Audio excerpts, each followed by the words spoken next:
Hey guys, my name is Jax, and today is for my reading. Okay. Hey guys, my name is Jax, and this is Indigo Alchemy. And for today's reading, this is going to be the first of many pick a card format readings to come.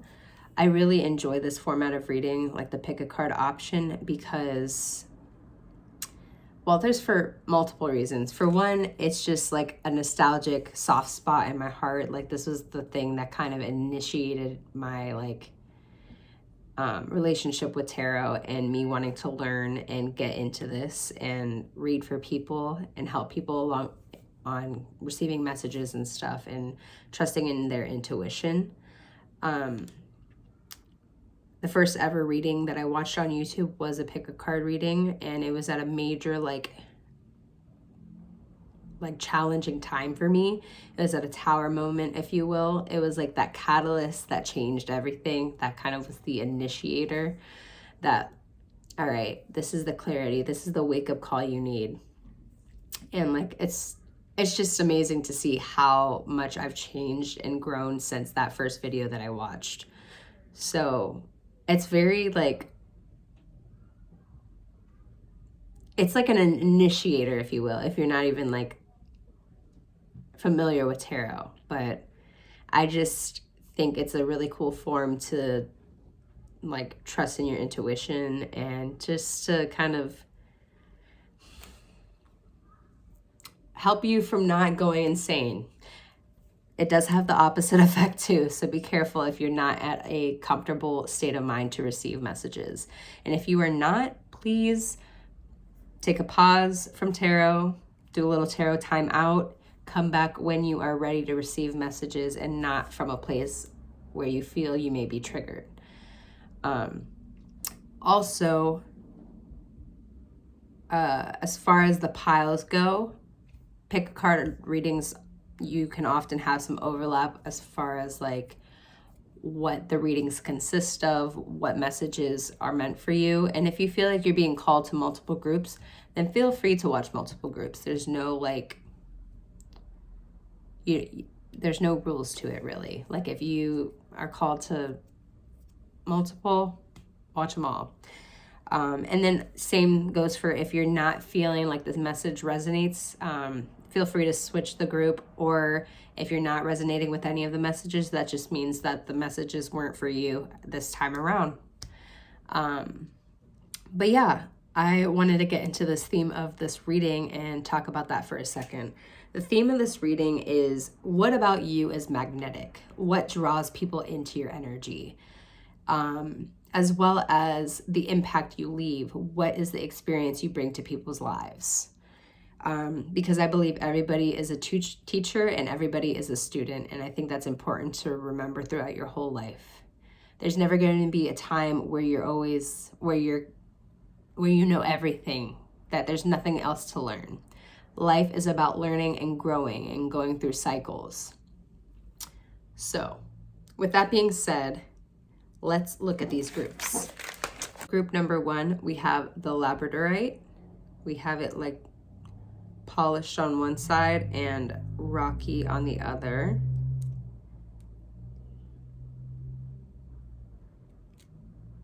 A beautiful center, but the rocky exterior, if you will. For group 2, we have red calcite. It's such a like a rocky texture, but it's also smooth at the same time. I'm kind of getting similar energy like from the first.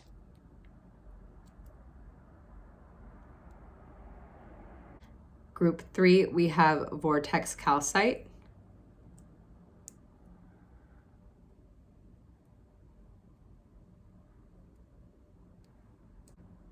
And group 4, we have malachite and chrysocolla.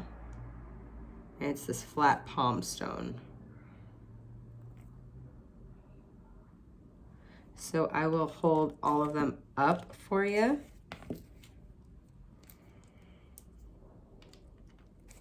Group 1, Group 2, Group 3, and Group 4.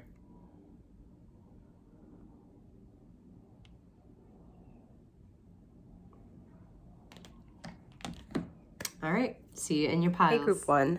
This is the labradorite group.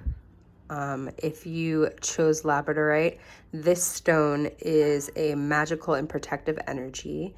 It connects to all of the chakras, and it is connected to the element wind. This stone helps aid in amplifying the healing prayers and affirmations, as well as aiding in doing inner work to root out any negative old patterns. So if that sounds like it resonates for you, this definitely is your pile.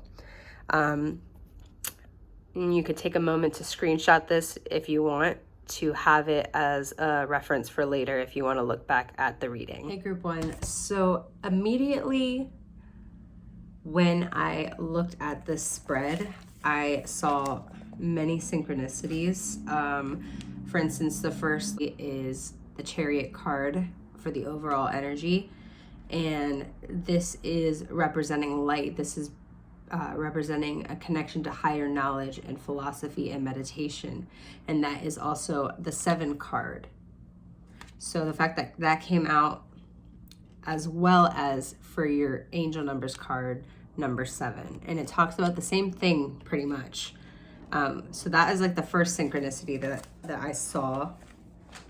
And then we talked about the stone being connected to all of the chakras. And then in this animal spirit card, I see all of the chakras lit up on the stingray. So that's another synchronicity.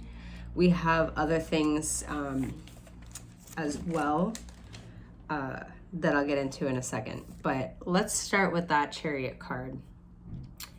You have the ability to see bigger picture and find hidden meaning in things. You can see the patterns. And like I was saying, back to that stone, this helps aid in removing old negative patterns. And then we even have this clean it up card, which is just giving me time to clean house energy. Immediately looking at the spread, I see, even though we have Chariot energy, which is Cancer, I'm seeing a lot of Virgo and air in here. I'm looking and seeing a lot. Yeah, there is some water represented here as well, but the overall like energy that I'm really sensing right now is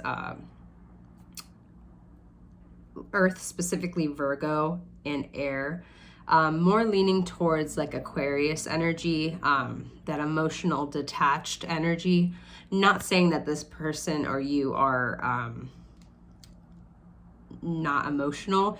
If anything, you are the energetic healers of all of the groups. You are the empaths of the group. Because we have several things. I'm also getting Gemini energy too. I'm getting several things that show that you are a very emotive and in touch with your own emotions type of person. But yeah, let's go back to the angel numbers first. 444, I am protected. Trust your journey, trust the way your life unfolds, and trust that you are where you need to be at the present moment. 444, I am protected. And then 7, I am brilliant. You possess a very refined mind and a deep urge to uncover life's mysteries. Your ability to acquire vast knowledge on both the informational and spiritual planes give you a greater awareness than most.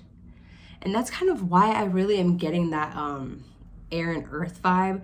They have that way. I'm kind of like tooting my own horn because my big 3 is air and earth. But we have a way where we can like bring logic to the spiritual and kind of combine and fuse the two. It literally helps people open their eyes or open their mind or open themselves up to the spiritual idea. I think we need more earth-based spiritual and air-based. We need more of that energy because it helps bring a somewhat logical understanding to things. But immediately, the energy that you give off is that you you're kind of mysterious in a way. You're kind of to yourself. You are very like in tune with yourself as well as with others. You're that person that gets along with several different people. It doesn't matter who or what they do. Like, you're that person that can hop to different cliques and just shapeshift. You can mirror the energy. And that is a part of being an energetic healer, as well as being able to tune yourself in with other people, to kind of like change your conscious level as well. You're someone who also brings dreams and light into other people's life. You probably, people see you as this person who has gone through a lot of stuff, a lot of things that you would think would like tear you down and like ruin you, but you come out like unfazed. You're like, all right, well, that didn't work, time to clean things up. You are a person that, even though you have this healing, beautiful light energy, you are not someone to be messed with, because you have that beautiful light, but you have that ability to, like, with that light that's so bright of yours, to like literally scourge anyone who tries to like fuck with you, to mess with you. Oops. And not saying that you've always had this, because it seems like you, even though you are protected, it says it, you are protected, you're divinely protected. It's because you are this healer. It's because you are supposed to endure like struggle. And if you might be a person who is like, damn, I really do get like the crazy people coming to me. I really like can't catch a break. I'm always feeling like I have to like fit into this mold, that I have to help someone, that I have to be someone's lesson. And it's a frustrating feeling, because I can attest to that energy too. But that is what comes with being an energetic healer, is that you signed up in a way, you definitely signed up for this life to be someone who brings light to others, whether their dark energy is completely draining you. But the thing is, you are capable of seeing it, and you have probably gone through something which has allowed you to detach, which that is very important for an energetic healer, to be able to detach emotionally and really see all of the things that need to be fixed, that need to be like purged, that need to be cleaned up, that need to be exorcised out of someone. You bring light to that vision within people. Like,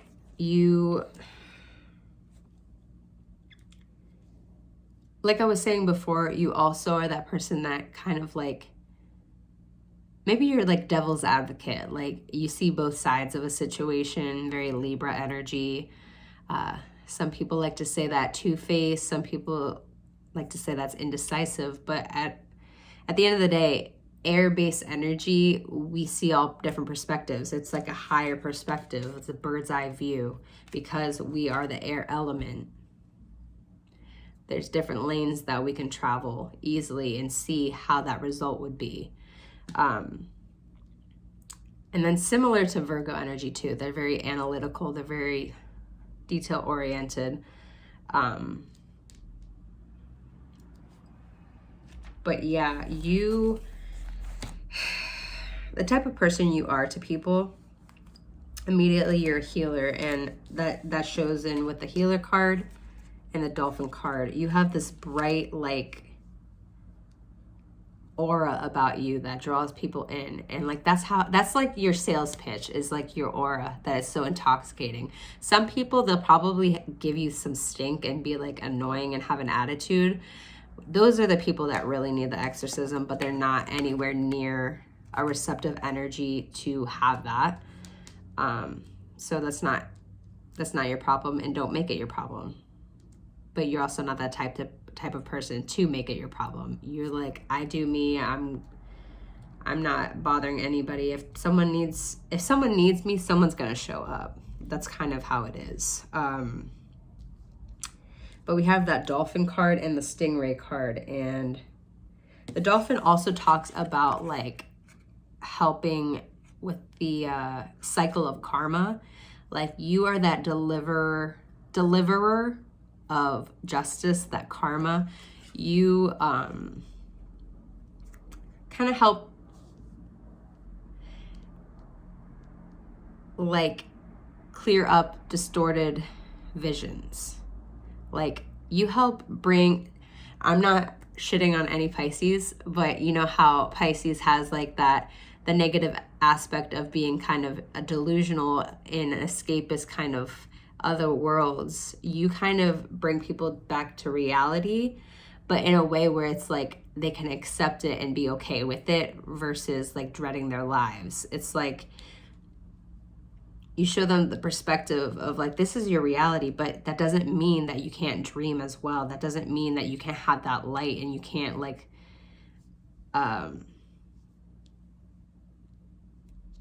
you can't live a happy, exhilarating life.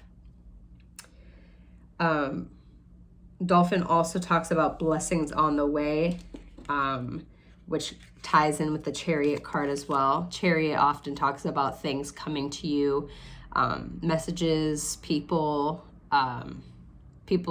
probably charge into your life full of excitement, but also probably very like, there's a lot like, and you're just like, okay, let's take a step back and breathe for a second. What else?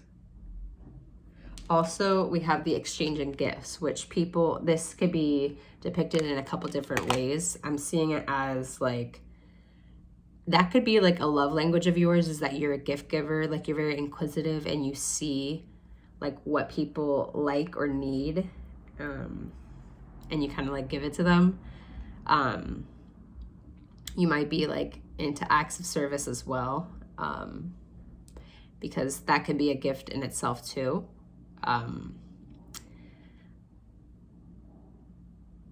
But also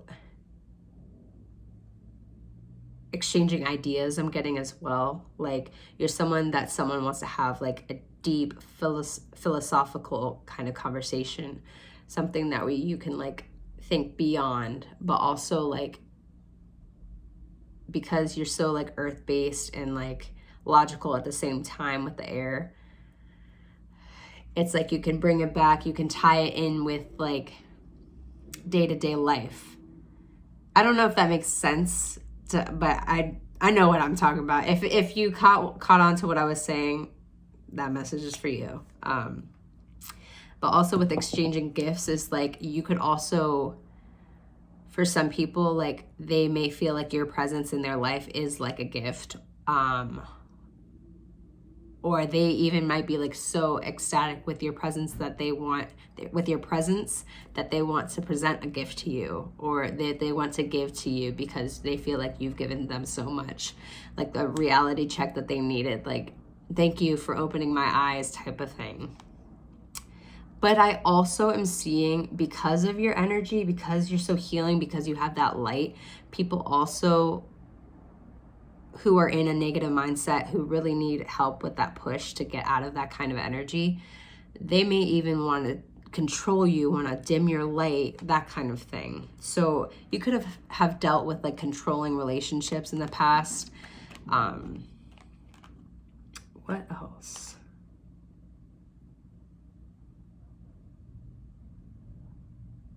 Yeah, I just read the ability to see the potential in everything.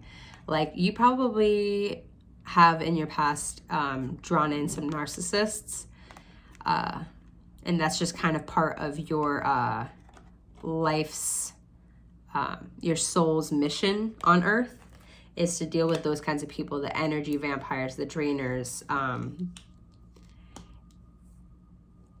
and also, okay, we have disruption and fear. disruption in reverse, and fear upright. It's kind of like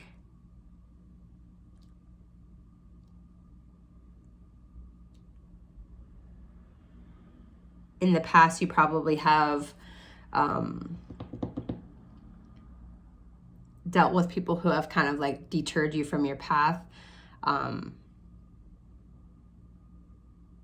But it wasn't really a detour. It was more of like an experience you needed to further step into this healer energy.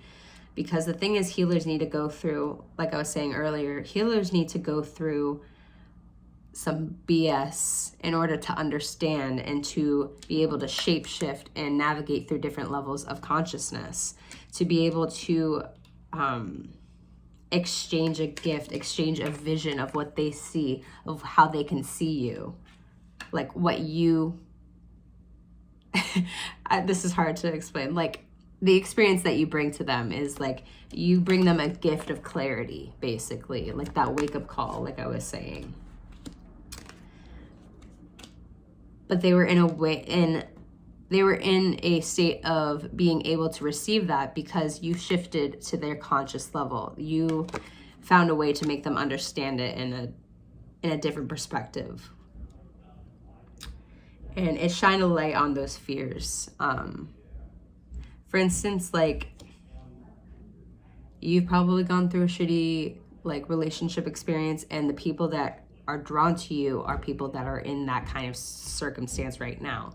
And your job is similar, or is to shine a light on that reality. Like, hey, like, let's not be delusional about this. Let's focus on the action. It doesn't matter about the intention and about the words said to you. It doesn't matter about like how much energy you put in. If you're not getting that reciprocal energy, like what is the reason you're still here? Like free yourself from that. Expand your vision a little bit. Don't just see the potential, because you see the potential and everything. Don't just look at the potential and like go with that. You kind of tell people like potential only is like good if the person or the thing is working in that direction, or is already like striving to clean up their shit. So maybe in the past you've had people or projects come to you and like saying that they wanted all of this and kind of future faking, but there was no action put towards it.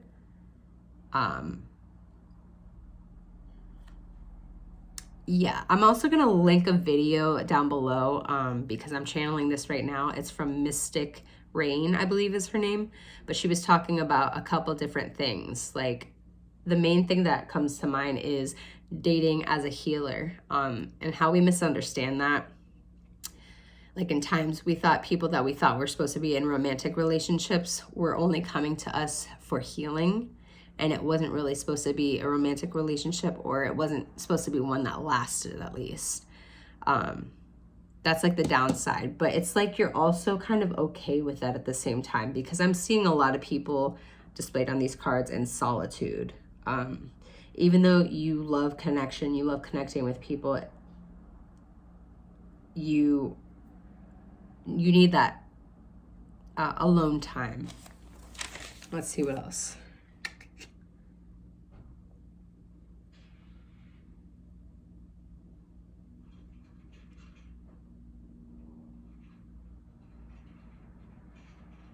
You have like a gift of having order and structure over your thoughts.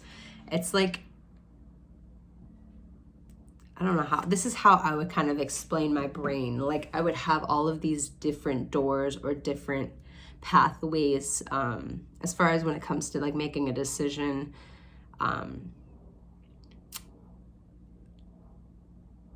Like you can play everything out in a different scene and like meditate on that energy.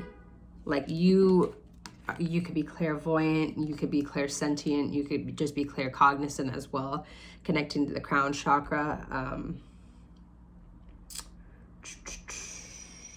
What else?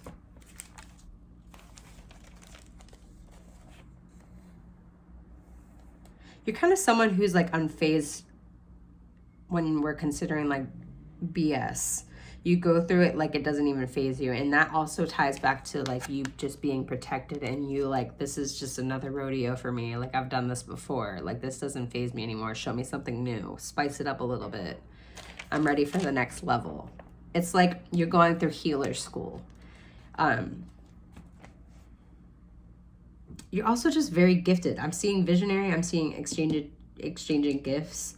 Like, I'm also seeing wings here too, like fairies and butterflies could be a major thing, maybe even dragonflies. Yeah, I'm just getting a lot of air. I'm getting a lot of air in Virgo. With a teensy bit of Cancer, like with the hard exterior with the beautiful center, like how Cancer is represented by the crab, that kind of energy. But you basically, like the BS, you don't let it get to you. You don't let it block you. You don't let it like disrupt your path or and keep you stuck in fear. Like you see it, you're like, okay, this is what this is. This is what it's blocking me from. You're like, I see it.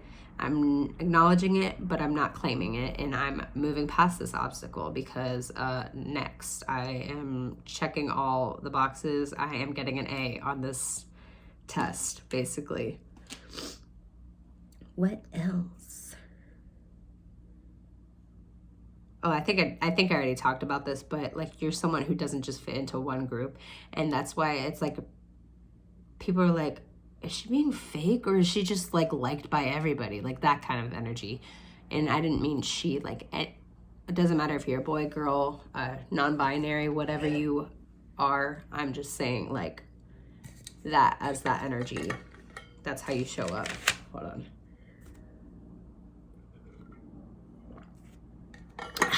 Needed some water. Babe with the power. 100% that bitch.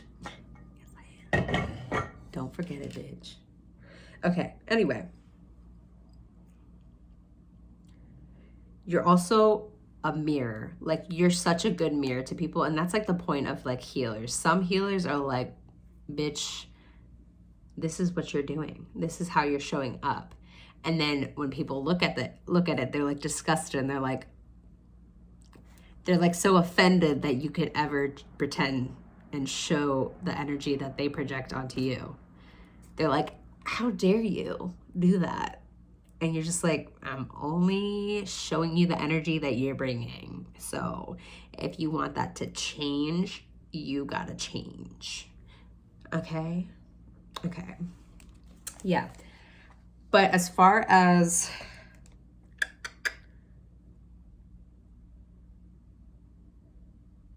oh, okay. You're a mirror and you're so good at matching energy, what I was saying. You are an energy worker and you're so skilled at it. No matter how you do it, you free people from like limited like thinking. You free people from their fears. You exorcise them of their demons, basically. And if that's not the case, you just throw their BS right back in their face and you say, have a good day, and you keep on walking like nothing fazed you at all. Because it doesn't.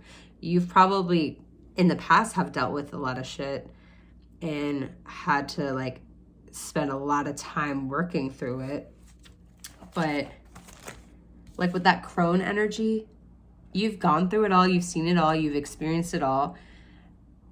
You're like, okay, well, that's the reality of things. Like, we go through things, we go through death, we go through rebirth, we go through all of these ups and downs, and that's like part of life. But I know at the end of the day, my true center, my true core, my alignment, my higher self.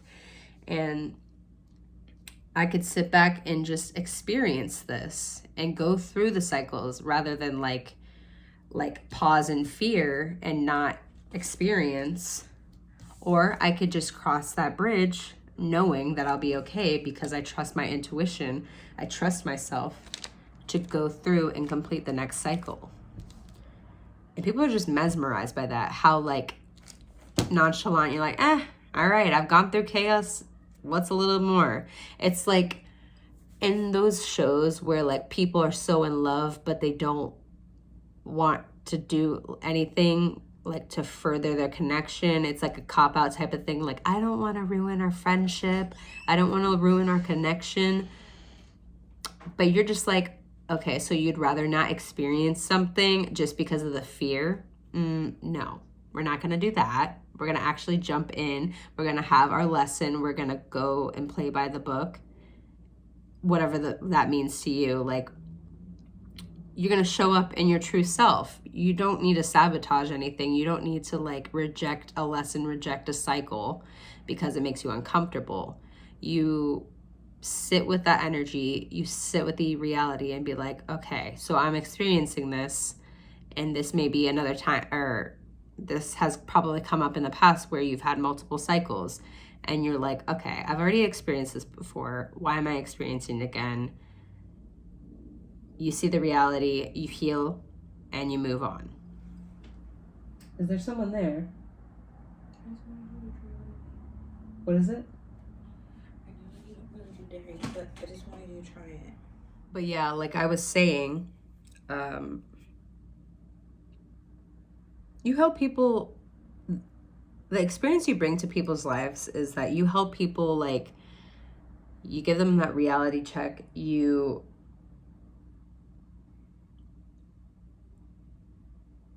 show them that the only thing that's keeping them stuck is themselves.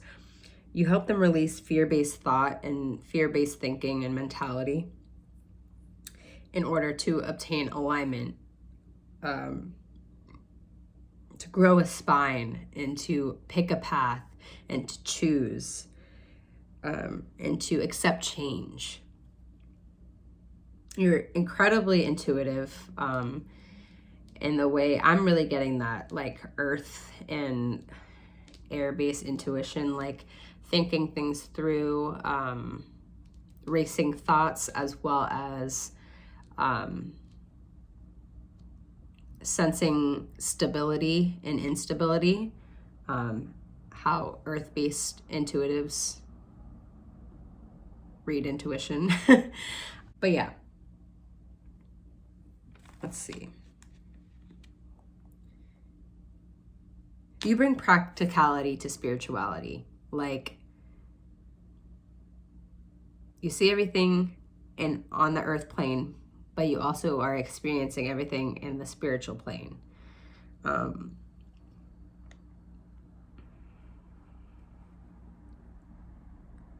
You bridge that gap. You're like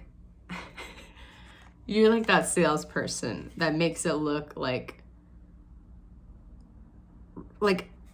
for me, spirituality in general just looks fascinating and is like amazing, but like for some people it's like a turn off for whatever reason. It's those people that are like, I know a lot, blah blah blah, I don't need to even look into this stuff. But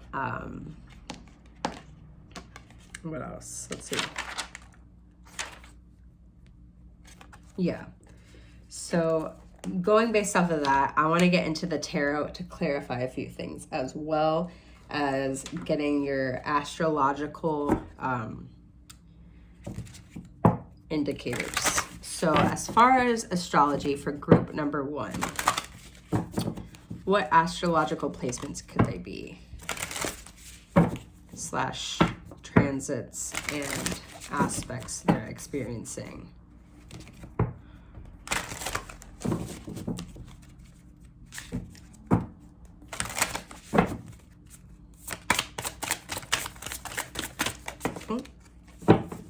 Ooh, 4th house, which is Cancer energy, and we have the Chariot card that came out. What else? Then we also flipped the Moon with it. Oh, wow. And then at the bottom of the deck, we have Potential, which we were talking about potential in Shapeshifter, the ability to see the potential in everything. So I'm gonna grab that. I'm also getting a little bit of Scorpio energy too, because the ability for you to just like go through chaos, unfazed, and like transform and come out the other end like a bad bitch and still like holding that light, that's kind of Scorpionic to me. Yeah, like you dive, like I'm seeing sextile and I'm seeing square, like you dive into that tension. You like to kind of like go through it because it doesn't really like,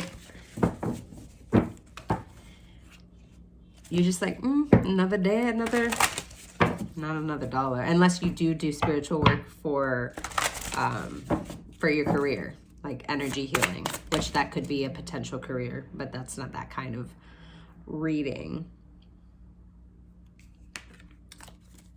What else, Spirit? What other astro placements?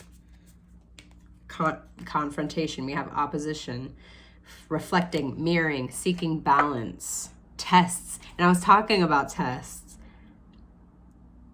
Internal conflicts, fears that keep you disrupted, that keep you stuck. Disrupted.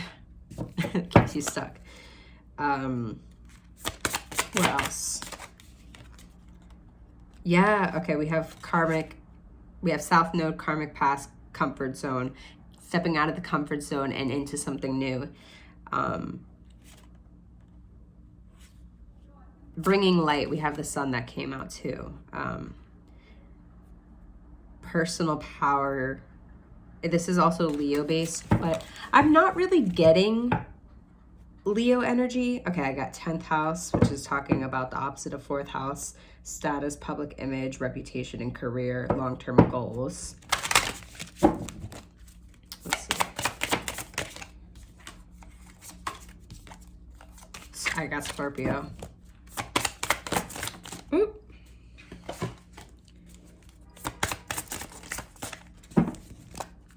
What potential signs are we dealing with? What potential signs are we dealing with, Spirit? Earth, healing. Wow, that is so funny. Definitely getting Earth for sure. Cancer. Oh no! Cancer was at the bottom of the deck. What else, Spirit? Any specific Earth placements or air I'm getting?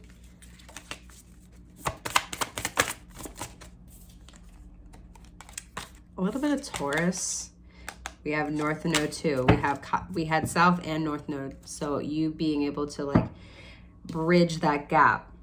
You help people like step into their transition, into their transformation, into their change from karma to fate. Yeah. Learning. Renewal, a lot of transformative energy for sure.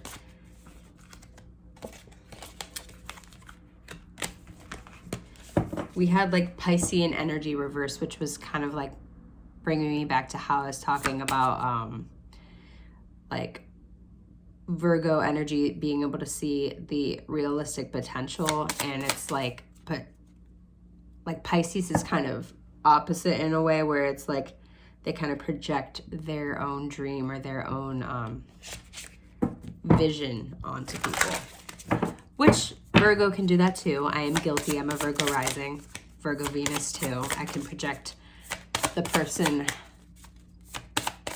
onto people, but I feel like I've been very mindful of that. Reflection. Second house, which also ties in with Taurus too. What other signs, Spirit? What other signs? Wow.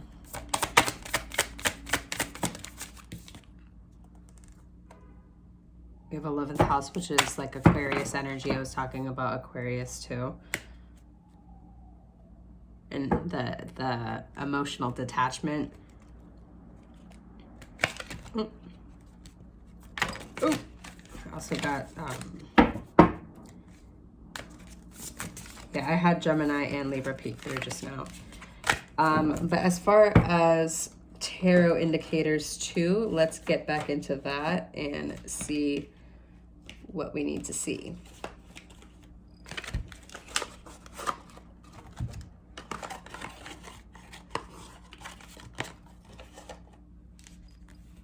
Okay, Spirit, what are some indicators What is the experience that they bring or that they've experienced in connections? Like, what about them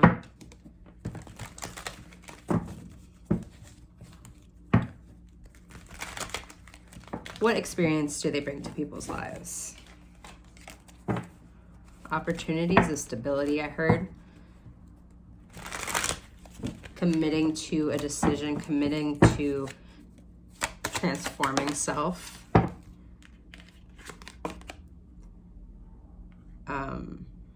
Moving into reflection, as well as moving out of,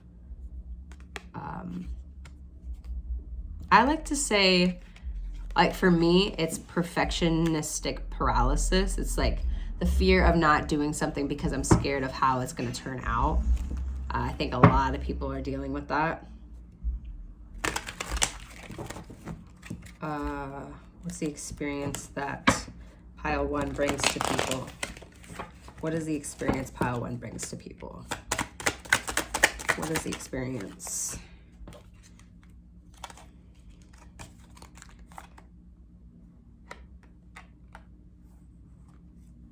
You bring transformation, whether they like it or not. Yeah, and you also bring hope, and we have Aquarius energy popping out again with the star card. Like, yeah. People like step out of feeling like they need to like continue these battles that are no longer serving them, to continue to put so much energy into something that's draining them, where they need to just exercise their life. They need to clear it out and clean it up.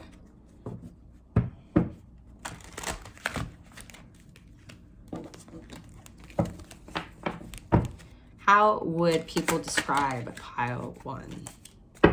How would they describe pile 1?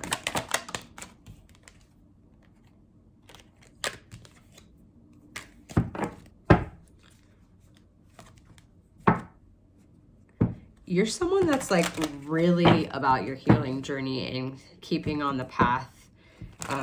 You don't try to like, even though you have the ability to shapeshift, this is more for your work or more for like helping people, but you allow yourself to have boundaries. It's not like you're going out every single night or every weekend going out and drinking and partying. Like, you have a routine to yourself. You have this vision of how you want to live.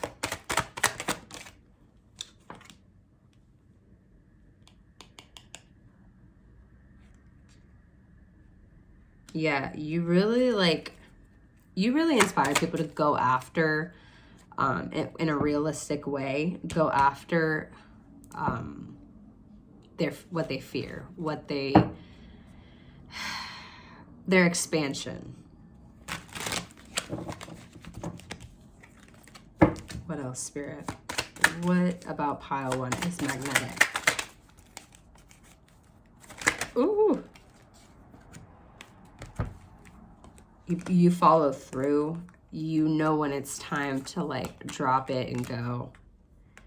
You have the ability to see things from multiple angles, different perspectives with the Hangman card. We are talking about knowing when it's like saying knowing when to go when you are feeling an imbalance. And there was talking about needing a balance with the opposition card coming out, like exchanging gifts.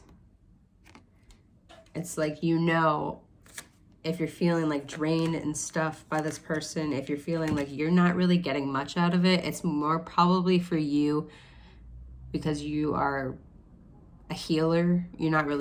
You're a seasonal person in that person's life, and you are so good at accepting that reality and facing that. Or if you're not, you will be.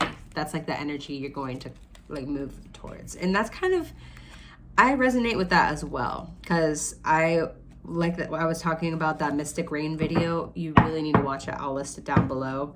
But healers dating, it opened my eyes, because I mean, maybe I'm also a little confused about it because I'm like on this whole twin flame journey thing. But then I'm like, okay, I know I have a twin flame, but maybe the person that I was thinking was my twin flame is not my twin flame. I mean, if everything indicates that it is, but also like what she was saying in the video, it was like very spot on, not just with my twin, but with like other past connections I've been in. She talks about something like where, and you probably will even resonate with this as well because I'm talking about it, but say you're like friends with people or like you're dating someone, but they're like always on the go, they're always doing something, blah, blah, blah. But when they're around you, they can like fall asleep immediately. And it might be frustrating to you, like, come on, you put all this energy into all of these people that are like literally sucking the life out of you, into these people that need an exorcism. And you just like, I'm good energy over here and you're just like falling asleep on me. Okay. But it's your magical powers like working on them. It's allowing them to rest and rejuvenate. So maybe detach from that like outcome of wanting, and I'm sure you probably are at that point of like detaching from the outcome of like just like wanting to attain an outcome, basically. Yeah, wanting to, as the Two of Wands came out. What else, Spirit? To close this out, what is so magnetic about pile 1?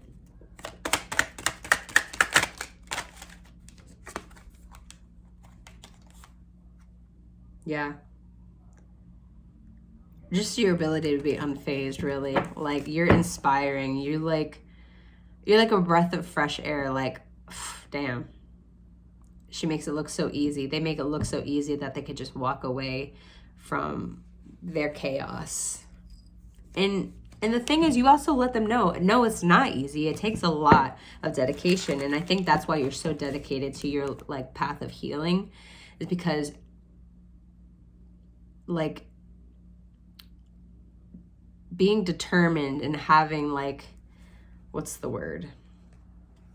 Consistency and stability, that keeps you on that path. That keeps you like connected to your intuition, especially for earth-based. Like they need that routine, and air needs to talk.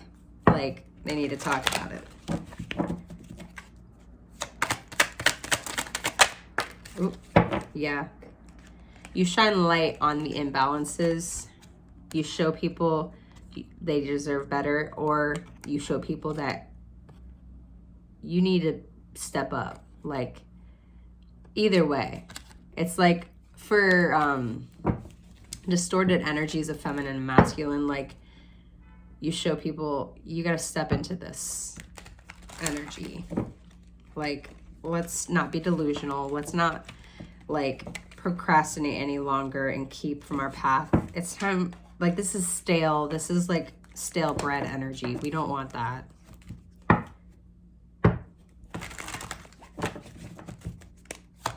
One more card, please.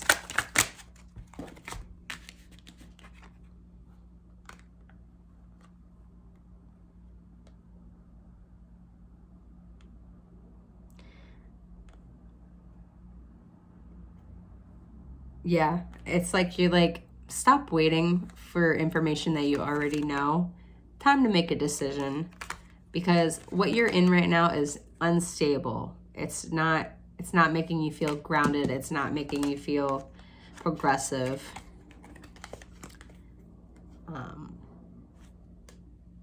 It's time to move forward. But yeah, pile 1, those were your messages. I hope you guys enjoyed this reading. If it resonated for you, please leave a like on the video. Also, comment. I want to know a little bit more about you. What is your favorite color and what is your current favorite song? that's like my first thing, getting to know people. I really want to know like what their vibe is through the color in their music. That's like what I'm really into. I love color. Okay, that just sounds weird, but that's the opening conversation, okay? Also, I do want to say I have my other social medias listed down below, as well as a virtual tip jar. You're never obligated to leave a tip, but it's always appreciated if you do. Another free way to support me is subscribing to my channel and following me on my other social media, and clicking the bell to get notified anytime I make an updated post. But yeah, I hope you all resonated with the messages, and if you didn't, feel free to pick another pile. But I hope you guys enjoyed, and until next time, thank you so much for watching. Hey, pile 2, if you chose this red calcite, this is your pile. I do want to talk a little bit about red calcite before we get into this any deeper. But red calcite is a stone that is connected to the crown, the heart, and the root chakra. It is a stone that increases the energy, is a mood uplifter, and uplifts your emotions as well. It helps alleviate fears and stuck energy and aids with willpower.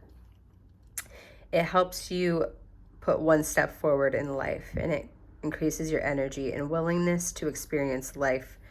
And it helps you with boundaries as well. What else here? Inspires people to be passionate and enthusiastic.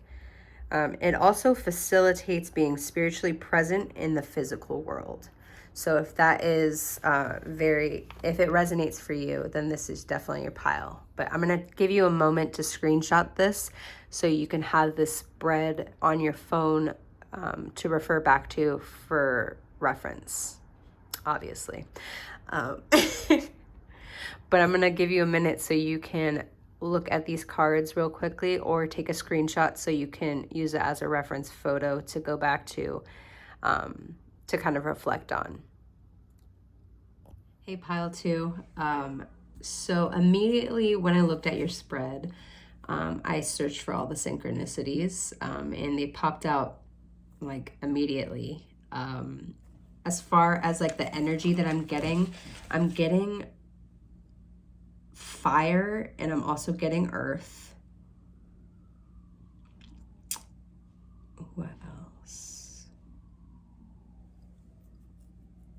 I also am kind of getting a little bit Piscean energy at the same time,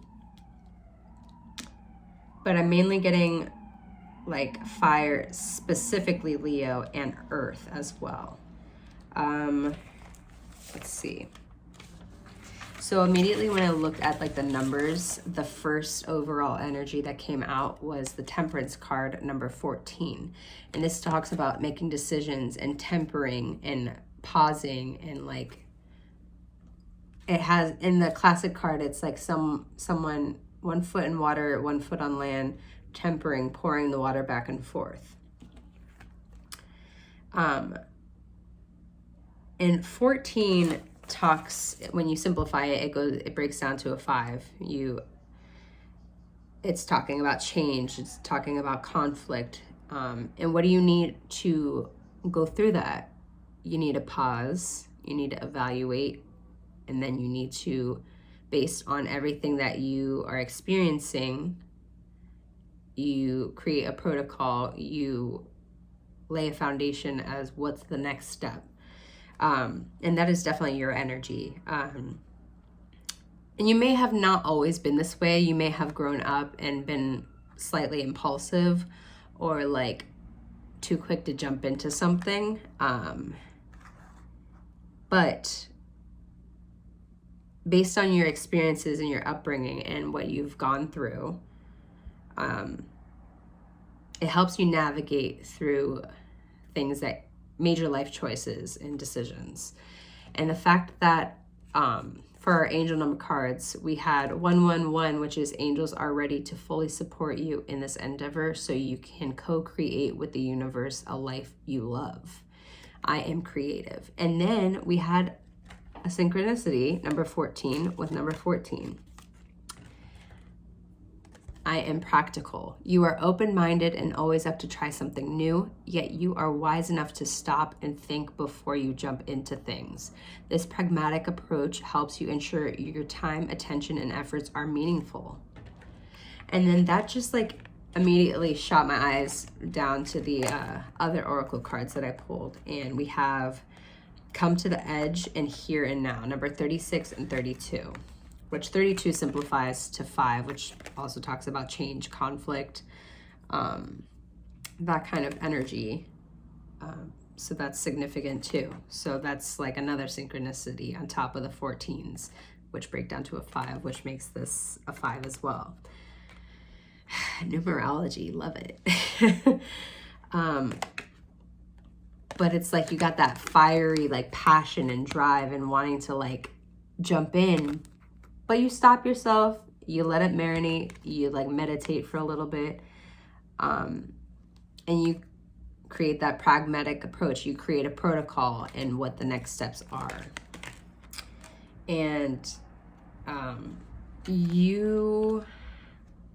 why you're so magnetic to people, what about your energy draws them in, is that you're extremely energetic and passionate and you're very active. You probably, like, whether you are right now or that's something you aspire to be, you want to be outdoors, you want to be like rock climbing, you want to go dancing, you want to like have like paint and sip parties, or you want to create, what's it called?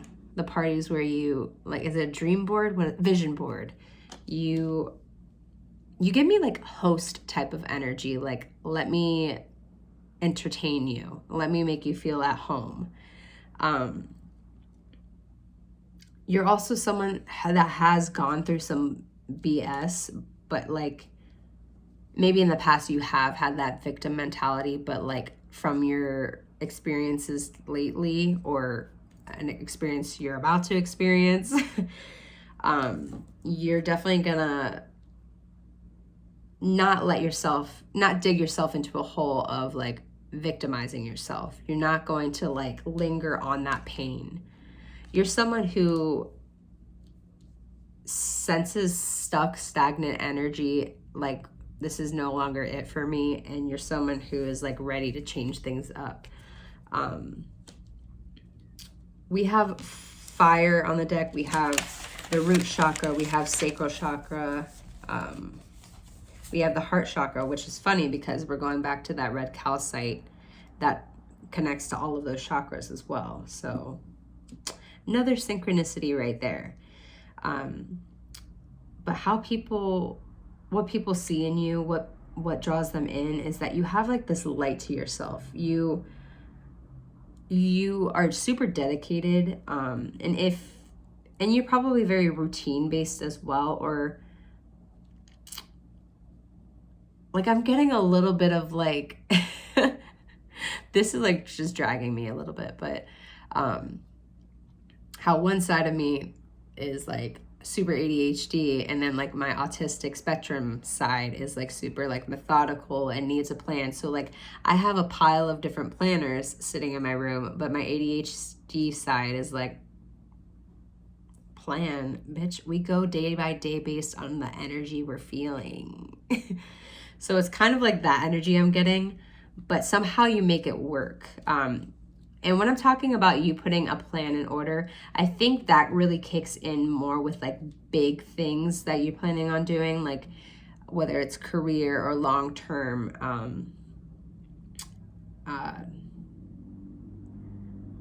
like you have something that you want to create, and that's probably where the planning is coming in. You also are someone who just like wants to experience a whole bunch of different things that feeds their energy, that is like an outlet for them to exert the energy, that chaos, that I'm ready to switch things up, I'm ready to pounce, I'm ready to go.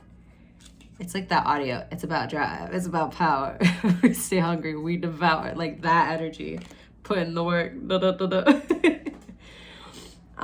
You're also very artistic as well. You're very passionate. I'm getting major Leo energy with these cards. I'm getting the fact that we have the heart chakra connection here. We have the heart card here. We have the temple, which also is relating back to the heart, matters of the heart. Pain and energy, which pain has a major influence on the heart too. You're also like, just with your energy, people are so magnetized to you because they may think you're like this,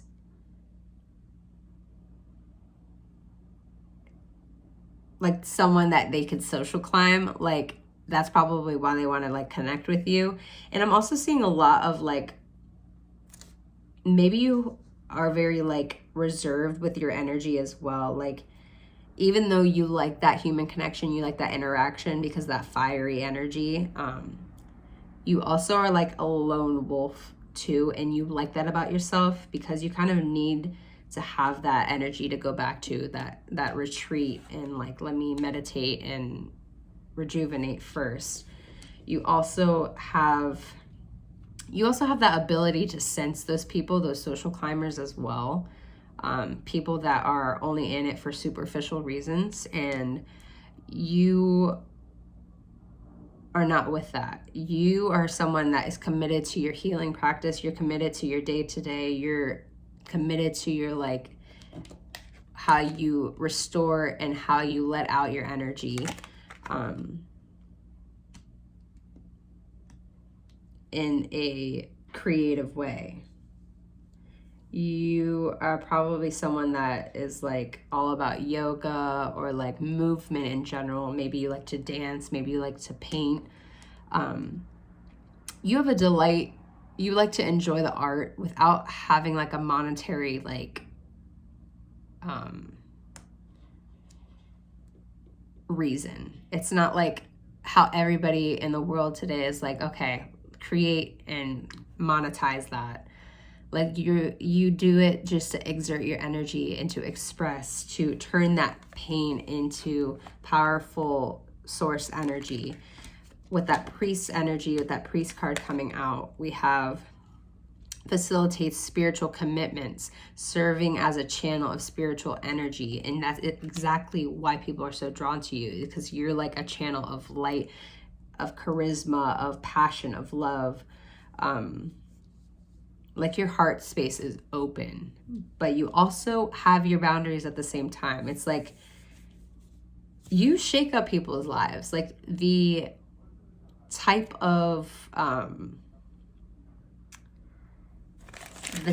experience you bring to people's lives is that like they look at you like, I want that. Like, where'd she get that? Is that on Amazon? Like that kind of energy. But the thing is, you didn't social climb to get to that place where you're at. You were methodical, you were practical, you were driven, yet you still had your passions and your outlets. It's all about balancing those things. And you like help people realize that. You help people realize that like it doesn't have to be all superficial. It doesn't have to be all about money, all about work, all about that. We could have some play. We could balance everything out. We have time to like reflect. We have time to connect with spirit. All of this can be working in union and in tandem if we wanted to, and if we like allowed it for ourselves. Let me see.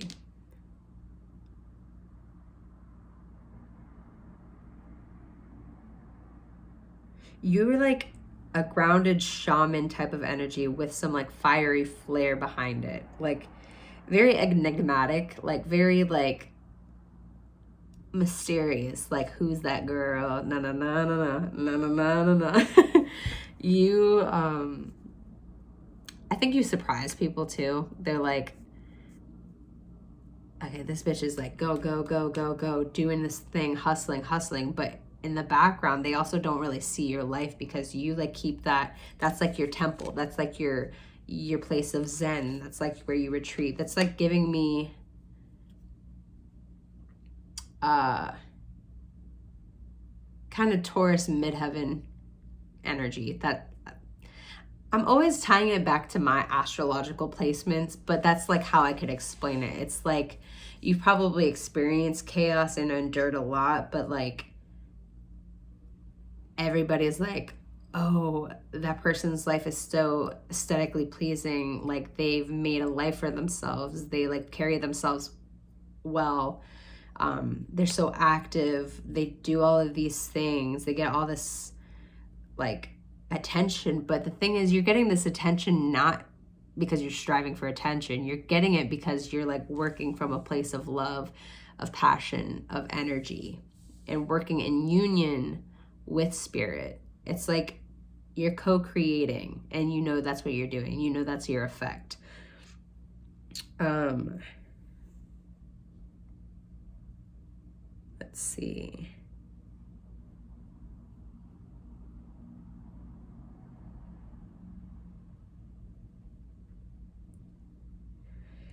You're definitely a transmuter. Like I was saying, there's another previous pile that, well, pile 1 was also very like empathic as well. But they were more like, I am sort of sensing earth energy in this pile as well, but they were more like earth, air, logical, like emotionally detached, yet were still empathic as well. Whereas you are like, you're fiery and you're earthy, yet you're fiery, yet you're grounded. And you let your heart guide the way. But you also have that ability to pause and like think about things. But like, you might be like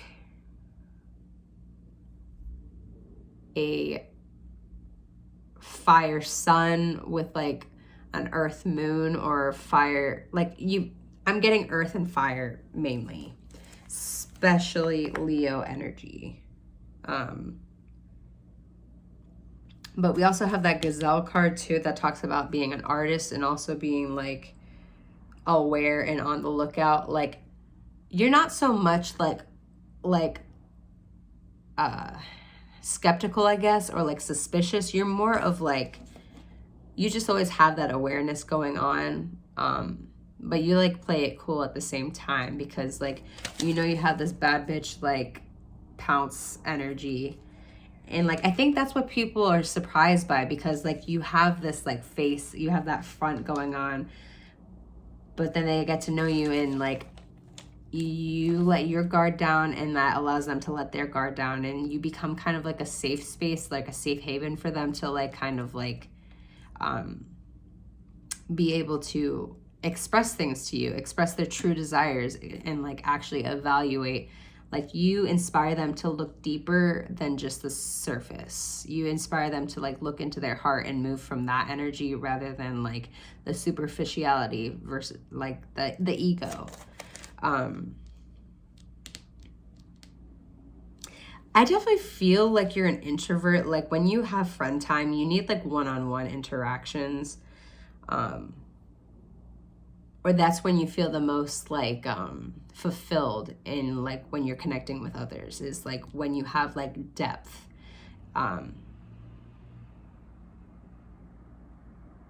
You also pull people out of like victim mentality too. It's like what you've gone through, you are teaching them that lesson, and that's how it is being shown.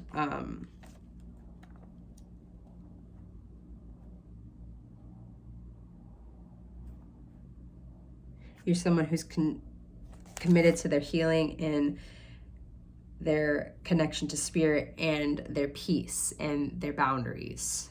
Because maybe growing up as well, you didn't really have strong boundaries, or maybe in like previous romantic relationships, your boundaries were a little rocky, and that is kind of something that you've gone through and like fine-tuned. Your openness inspires others to do the same, to let their guard down a little bit, to be more vulnerable and not to be so skeptical and so suspicious of people. I think it's truly inspiring that you have that capability. Like, it looks like it's so easy for you to transform your pain into something beautiful. Let's see. Yeah, like I was saying, you're probably a dancer, an artist, someone who loves to host gatherings, like, but not in like a frat house party kind of energy. It's more in like, let's sit down and like make mood boards or vision boards. Let's like manifest our like dream life. Let's do things that are like enjoyable and deep and like introspective and gets us in our heart space. Gets us reflecting, gets us like feeling. You yearn for like peace and feeling that love and excitement and that alignment.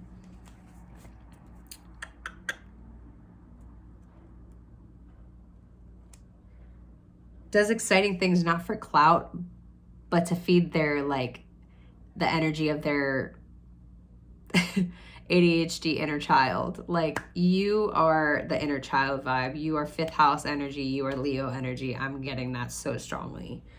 But yeah, also, you also really help people and encourage people to set boundaries for themselves. Like, tell them when enough is enough. Like, it's time to like stop digging yourself into this hole that you are allowing yourself to stay in and climb out. It's time to climb out and reach for higher goals. Drive for more, because you deserve more, because you are so loving and your heart is so big and your energy is so pure and bright. Like, you help them see that in themselves. What else?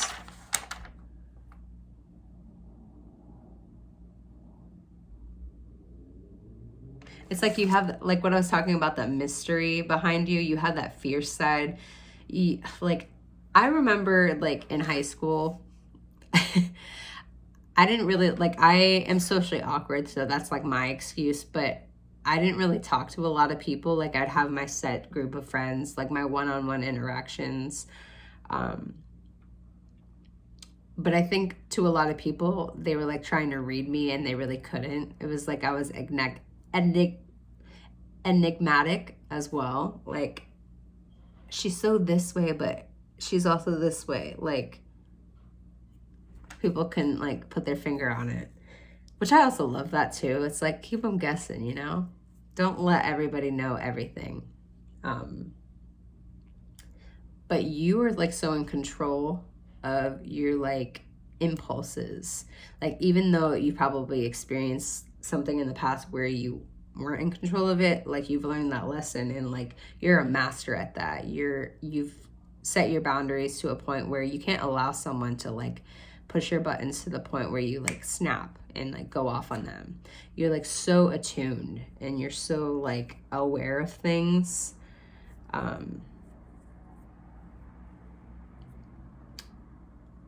But you're very lighthearted too. It's like front face value, they're like, oh damn, she's like got it all together. That person's got it all together. Or like serious or like fiery. But then they get to know you and like they're like, oh, this person makes me feel seen, makes me feel heard, makes me feel like, whew, like I can open up finally. Like, I'm comfortable enough to express things. But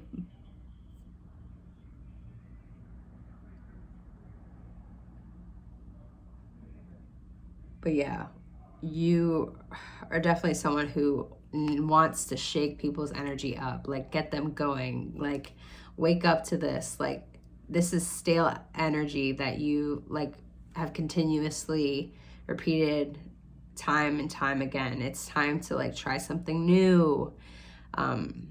Try the thing you've always been talking about wanting to do, but you haven't yet. You've just been sitting at the edge, just like fantasyland dreaming about it. But it's time to step into that. It's time to move.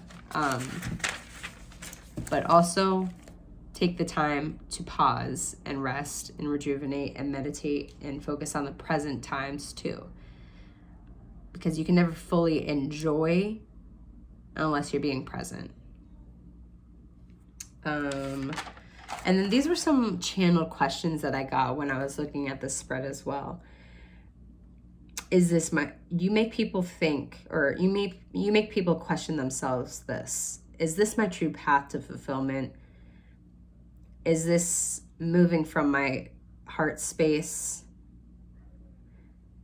Am I moving out of fear based on surviving versus thriving, versus living the life I want to live? You really remove the distractions and pull them back to center. And that is why they're so magnetized to you. That's why they're so drawn to you, because you center them, you ground them, like you help them clear the stale pain energy that they've continuously looped and looped and looped. And you help them like reflect on what their true inner child is seeking. Like you help initiate inner child work and shadow work, that deep reflection. But let me get some more clarifying cards as well so we can see further what kind of energy you bring to the table, slash what your astro placements may be. Spirit, what astrological signs and influences does pile 2 need to know or see? What signs are they? What's the sign of pile 2?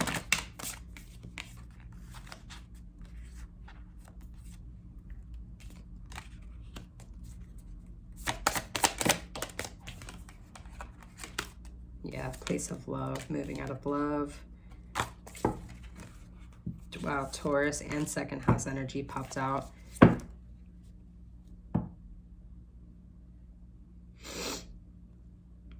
Oh, we got Mars and Uranus. Uranus, ambition and breakthrough.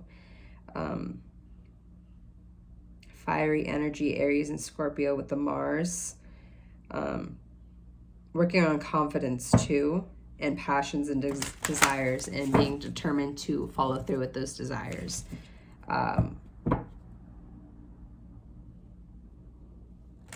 What else, Spirit? What signs could pile 2 be?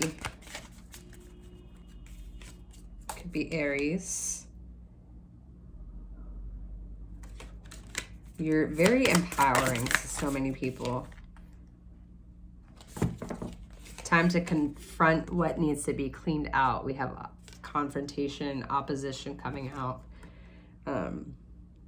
Seeking balance, balancing that fire with that grounded energy.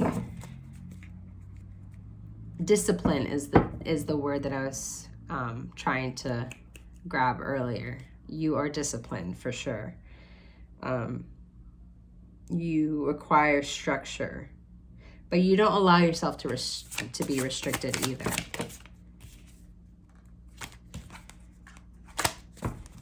You have an abundance of love.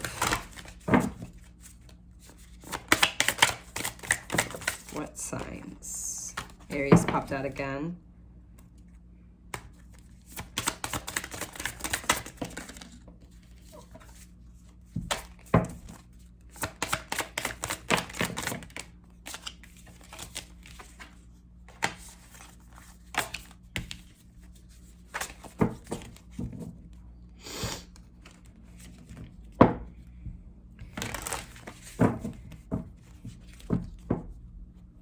Earth lessons. 3D experience, here and now.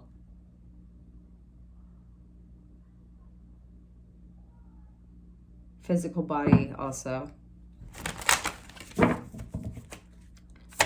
Someone who cares for their health.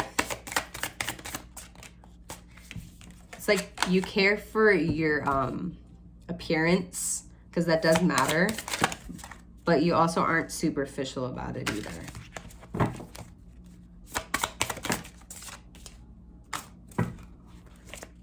Virgo energy, I'm also getting, it popped out with that earth. So like Taurus, Virgo, I'm getting a lot of Leo.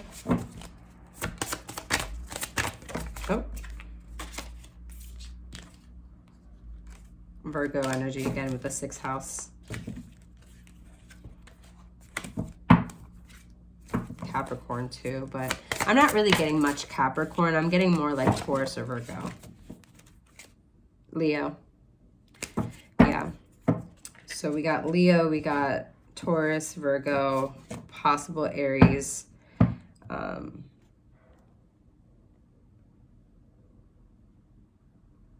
Yeah. Let's see. Now let's further look.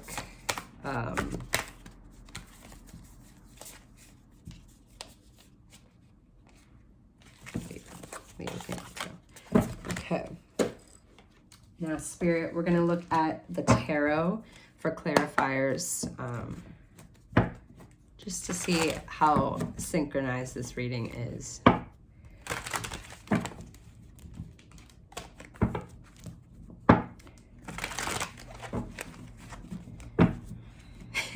You're like, okay, slow down, calm down, let's take a breath. That's the energy you bring. Like I saw Knight of Swords, how they're like so impulsive, like they want to fight before thinking.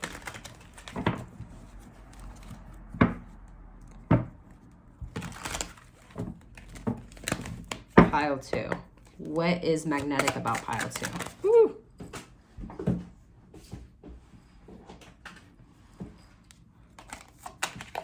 What is magnetic about pile 2?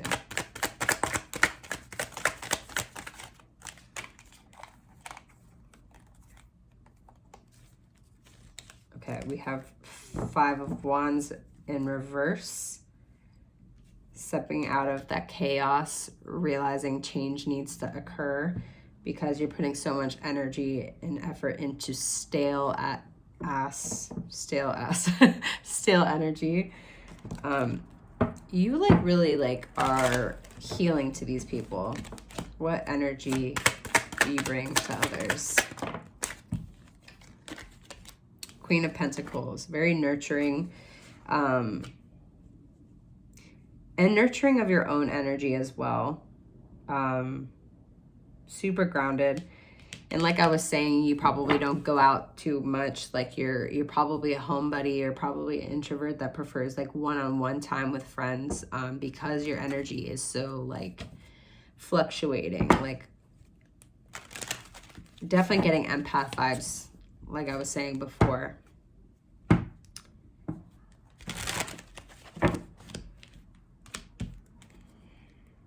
And I think that's what draws people in more too, is because you have all of this beautiful energy and stuff and they want to go out and party with you, but you're like, no, I have my rock climbing early tomorrow morning, or no, I have my 6 a.m. Waterside yoga. Like I have my routine, my practices that keep me grounded, that also keep me connected to source. Yeah, you like definitely... You probably bring some players in as well, just because they're so like drawn into that energy too. Yep. The people that come for you or come towards you are like probably very impulsive, like all over the place, chaotic, like on the go, go, go. And when they're like with you, they're like, damn, like you, it's like mommy sorry it's like that energy.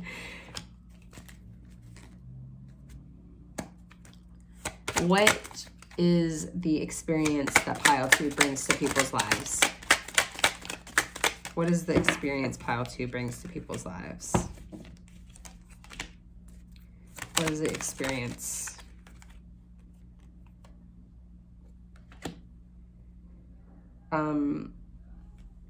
a renewed perspective of abundance within stability and your values, self-love, and abundance of emotional independence as well, emotional fulfillment that you cultivated for yourself. That's why I'm getting a lot of like singular energy with these oracle cards before. Like, you definitely are someone who needs to like step back and recharge for sure. Justice. We did get a little bit of Libra peeking through earlier, but you definitely seek balance in situations. Ace of Pentacles. You provide a new opportunity to build structure in these people's lives, and figuring out what they really want to balance in their lives and what is no longer serving them. Oh shit. Yeah, Strength card coming out, Leo energy, big time. How I was saying, you have that like fiery side, but you have your emotions under control. It's literally like, that's the representation. It's like you're so nurturing to yourself. Because you have this routine, you can't allow yourself to like go off. Like, you have this structure and this self-care, and you're like doing all of these things that help you feel fulfilled. And like, they're like, ooh, I want that. Is that on Amazon? That's definitely the vibe I'm getting.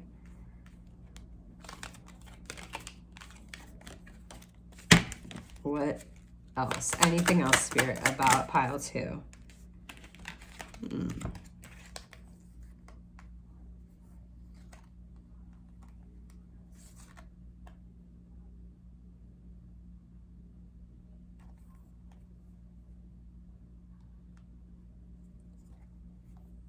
Yeah, you literally like bring self-love into people's lives. Like, it's not about you like filling their cup. It's like you showing them how to fill their own cup. Like, walking away from what no longer serves you. Yeah, major like empowered empath vibes. But yeah, pile 2, these were your messages. I hope you enjoyed. If you did, please give the video a thumbs up. And if you want to see more readings from me, please subscribe to my channel and click the bell to be notified anytime I post anything new. I also have all my other social media platforms listed down below, as well as a virtual tip jar. You're never obligated to leave a tip or a donation, but it's always appreciated. But another way to just support me is following my other social medias and my YouTube and leaving a like. Also, I have a prompt, comment down below. I want to know, what is your favorite color and what is your current favorite song? So let me know. But I hope you guys enjoyed, and until next time, thank you so much for watching. Hey, pile 3, if you chose the Vortex Calcite, this is your pile. I wanted to talk a little bit more about this stone before I go any deeper into your reading. Vortex Calcite is a clearing and a healing stone. It helps with balancing the chakras, and it instills an overall sense of well-being, peace, and contentment. So if that resonates for you, then this is definitely your reading. I'm going to give you a minute to look over all these cards to get an idea of the energy that I am picking up on. And feel free to screenshot this so you have it as a reference picture to kind of go back and reflect on.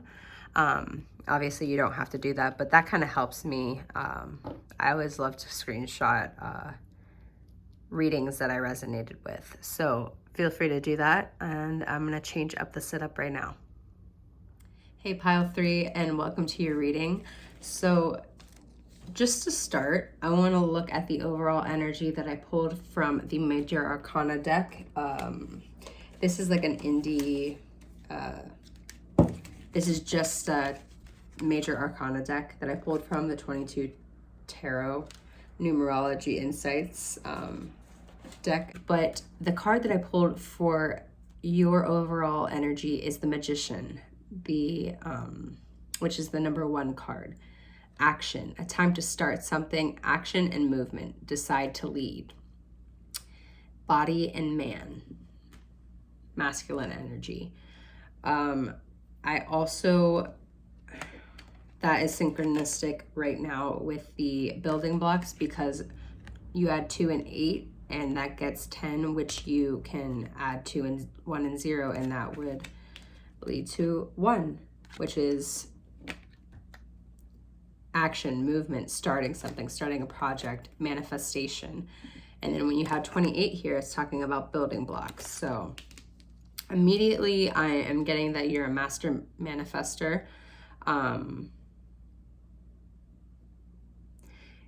You're good at manipulating, but you use it to the light perspective. You are not like in it for any underlying like self-serving purposes. You manipulate in a way to like teach a lesson, I feel. As far as other energies that I'm picking up with our angel numbers card, we have 17, which is I am independent. The quality of work you can produce when you're going at it alone is almost unbelievable. You are as independent as you are ambitious, capable of performing every step of the way with efficiency, focus, and skill. And then we have number 5, I am adaptable. Flexibility is your forte. When life throws you a curveball, you can easily adapt to new circumstances and find excitement in the unexpected change. Be brave and bold in your endeavors. I am adaptable.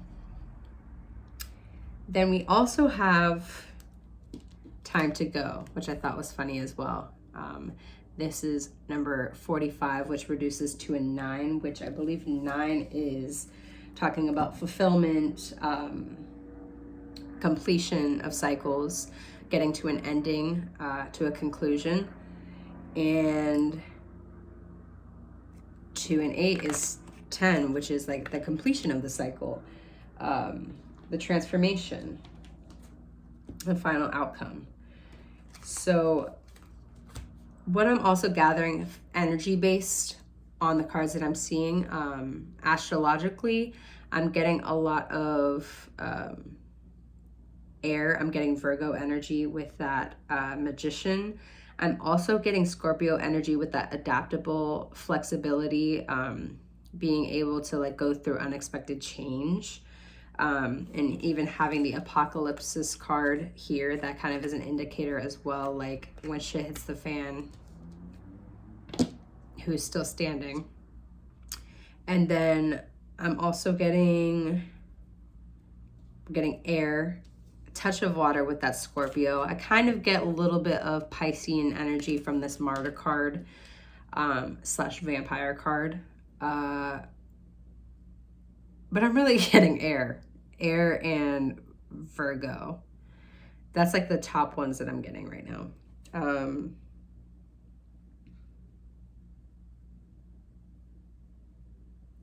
And even though there is fire with this Cobra card, I'm honestly getting more of like a scorpionic feel. Like I know Scorpio is a water sign, but it's Mars ruled. So that's kind of the energy that I'm getting. And it's not even really about the action being taken, but it's like the evaluating, the watching before the action is being taken. Because cobras are really quick. Snakes are quick. So like they be looking and before you know it, they're like, nah.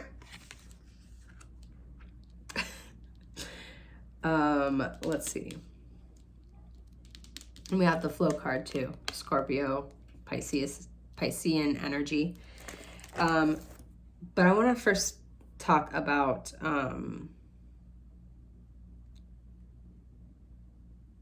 you may be this hyper independent person. You may be a go at it alone type of person, because I'm only seeing singular people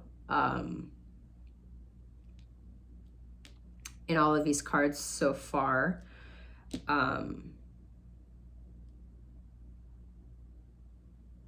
And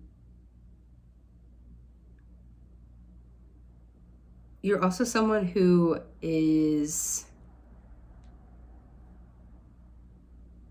very like observant, like hyper aware. Because I think you had to train yourself to be like that growing up or going through different things. Let me just take a sip of my wine.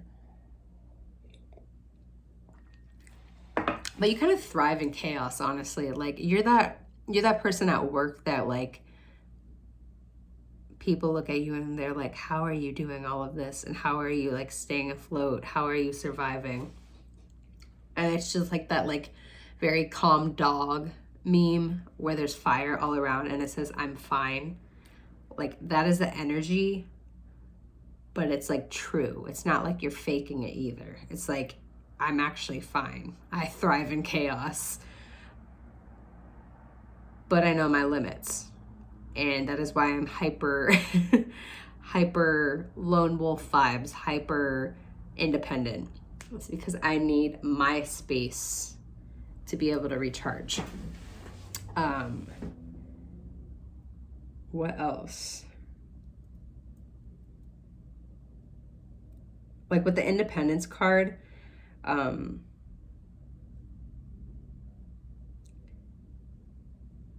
you're not, you may have been in a codependent type of connection in the past, but you yourself are not codependent. Like that is not your essence. You are very independent, and you probably like are more on the hyper independent side, which let's reel it back in. We're striving for healthy interdependence. That's always the goal. But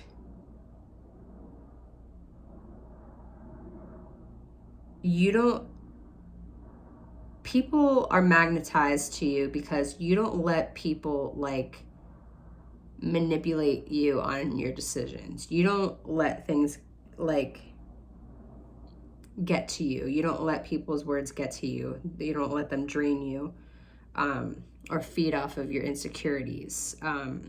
You're very aware with this detective card. Like you are so observant and intuitive, and you have that desire to uncover the truth. I'm also getting like Libra when I'm seeing like air. I'm getting Libra, and I know there's some people that are going to try and fight me in the comments saying that Libras are like, I mean, I don't fuck with a lot of Libras as well, so I get it, but I have a Libra stellium, and like when people say that Libras are liars, I don't get it at all. I get why they say they're manipulative, but that's how I was talking about like manipulative in a good way. Like my manipulation is only mirroring your energy back. So at the end of the day, who's really like screwing over who?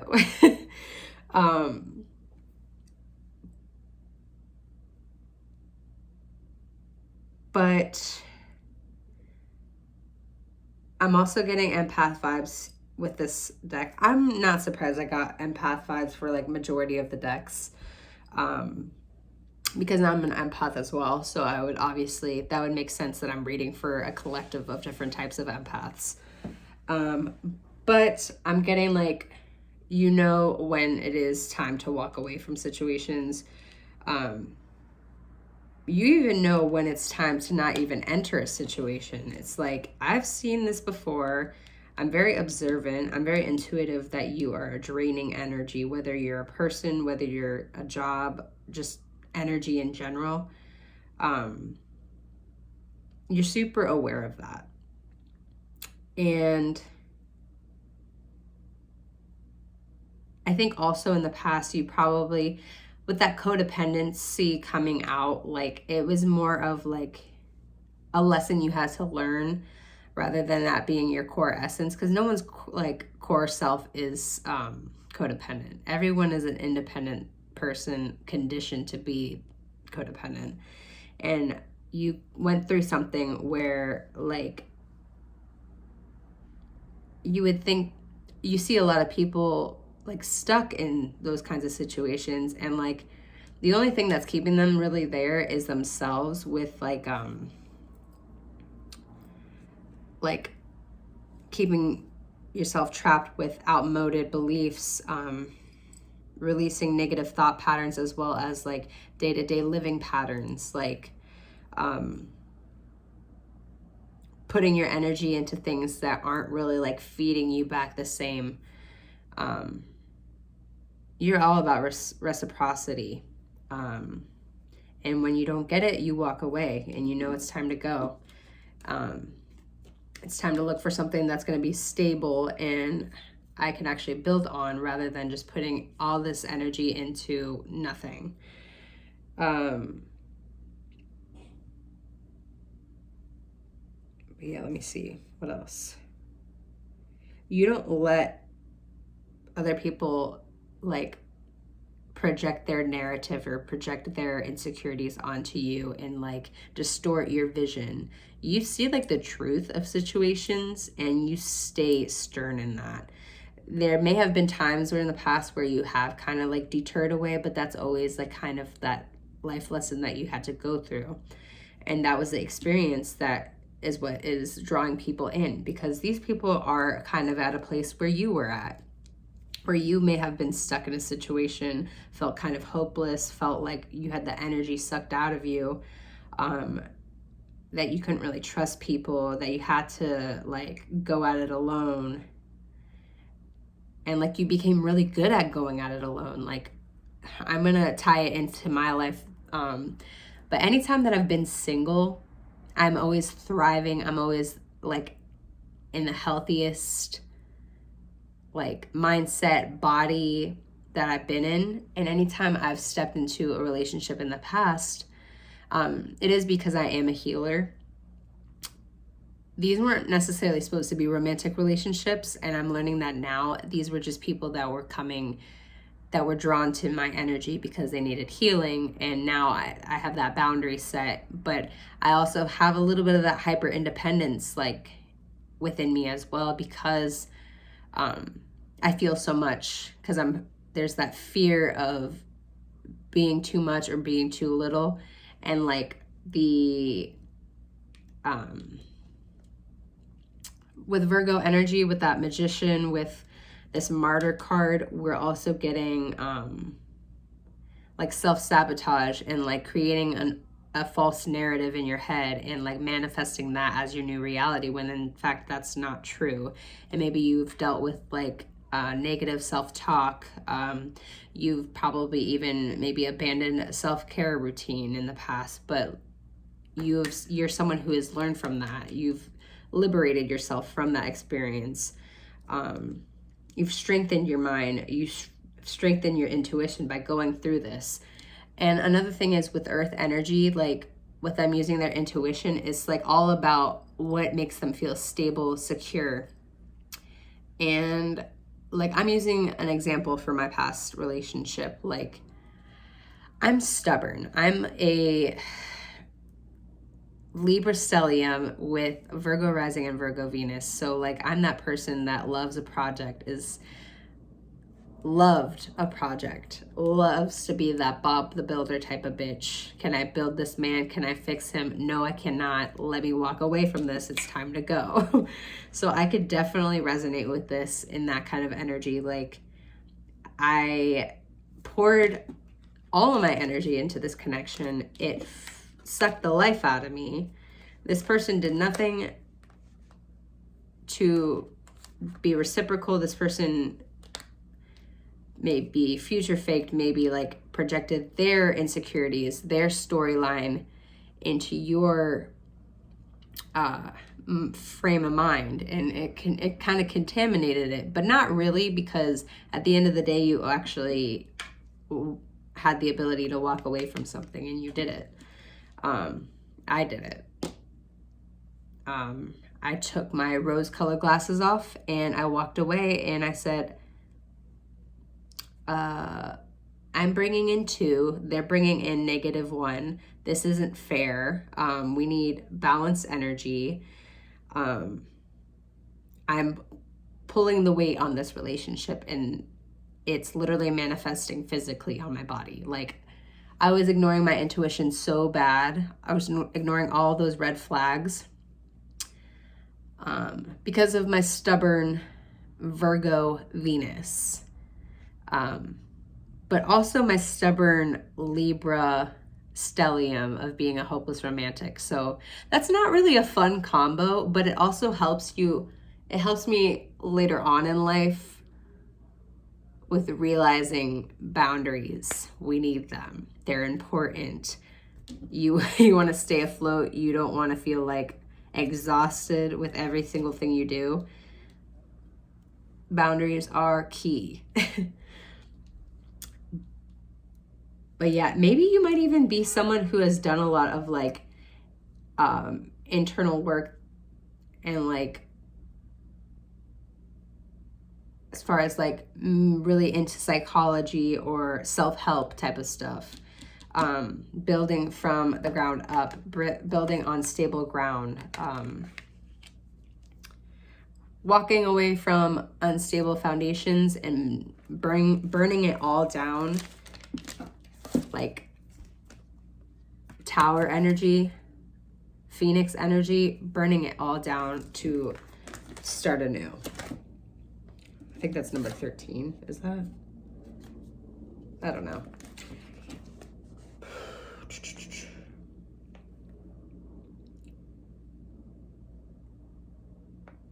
But people come to you in times where they're at a closing in on a cycle, where it's time to jump out and finally complete something that they've continuously like let them. It's like they really are craving this re-energizing. You're someone also who can easily go with the flow, can adapt, mutable rising sign maybe. Gemini rising, Virgo rising. What else is mutable? Gemini, Virgo. Is it Scorpio? Scorpio is too, I think. No, Sag. I think Sag. Mutable. Is it Aquarius or Pisces?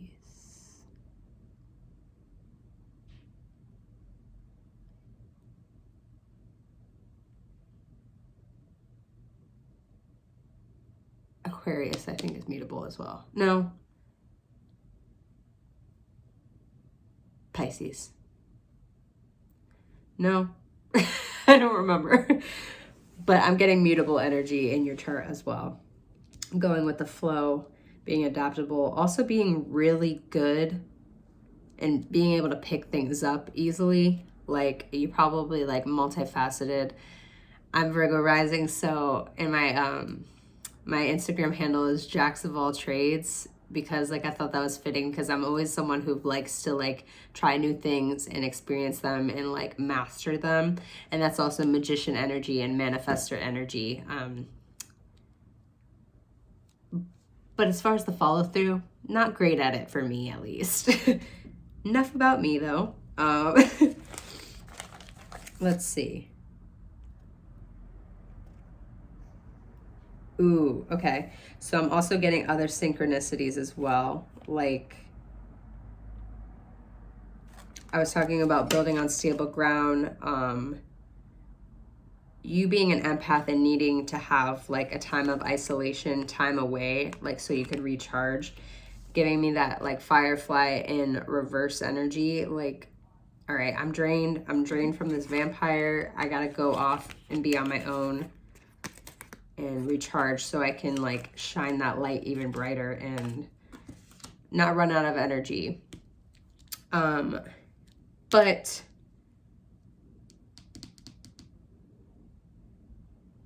it's also we're also talking about stepping out of the comfort zone, the comfort of chaos, of change, of going with the flow, of adapting.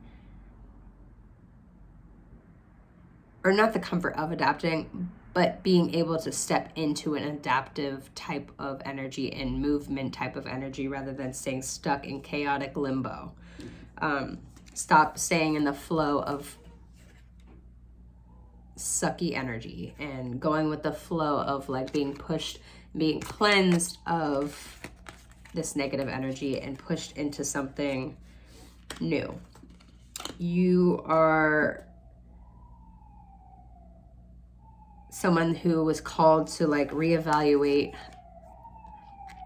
All right, it's time to fill my cup up. Is my vessel, is it secure? Is it stable? Is it strong? Is it something that I want to remain in? And you said no to the past. Like that's where you're super inspiring, is like your ability to just walk away from something that you like built, but you were like, all right, but it wasn't built sturdy enough for me. It wasn't built with the intention. And like with manifestation, you need to have clear intentions. And I think in the past, you didn't really have a direction of where you wanted to go. And that you were also manifesting chaotic experience because that was something that you're used to. But now that you've experienced that, and now that you're like, I deserve calm, I deserve peace, I deserve that security that I give to people. So I'm gonna just dip out. I'm gonna leave. I've emotionally detached from the situation, and I am just calculating what to do next. But yeah, you obtained a new vessel. You are rebuilding. You have rebuilt. And this is what people are magnetized, what they're drawn in by, is like your ability to like initiate something new, to start something new without even like second guessing. And it's not even like you did this like impulsively. It's like, it may look like it, that you up and left and like started something new, but this was methodical. This was planned out. Because you're a manifestor, you need to write down your intentions. And you also have to be very careful with your thought process too. So like with that whole like me getting air and earth. Air is like a constant thinker. They probably deal with a lot of like that's how they get their intuition as well, is like moments of inspiration, like fleeting moments of inspiration. Air, Firefly talks about fleeting moments of awakening, how it just is like a channel directly from source coming in. So it's like your brain is turned on all the time, and that's why you like really require that isolation to like recuperate, rebuild. But what I was saying is, be careful with your thought process, because your thoughts can easily be manifested along with your word and your written word. It's always important to have a game plan. And I think that's something that like you realized in your situation. It's like, maybe you even created a list of like, all right, I'm here now. Pros and cons of the situation. No pros. All right, so we gotta go. How do we do this? So what's the game plan? And you probably sat down and write a step-by-step and how to get to that point. And instead of serving an endless or a pointless cause, someone who is just draining you, someone who's just keeping you from your mission, from your path, someone who's feeding lies and insecurities that don't belong to you, you freed yourself of that. You stopped pouring energy into that, and you started pouring energy back into yourself and filling up that vessel, filling up that cup, rebuilding, restructurizing, liberating yourself, freeing yourself from negative thought patterns. And it's probably why you did it so well, is because you're so used to chaos in the past that was kind of like easy for you. Because when you're experiencing something that you know you deserve better, or when you know it's not right for you, it kind of is like that fire that you light under your ass to get you going. Like, that's the incentive, that's the motivation for like earth-based intuition. It's like, all right, I've had enough of this bullshit. I've seen what I needed to see. I'm leaving now. I've put all my dedicated effort, my hard work, my time, and my patience. It did not manifest the way I would have hoped. So let's burn it down. Let's set this place on fire. And then let's get out of here. But yeah, no, I was getting like that. This isn't Bob the Builder. We're not trying to fix nobody. Time to go. What else?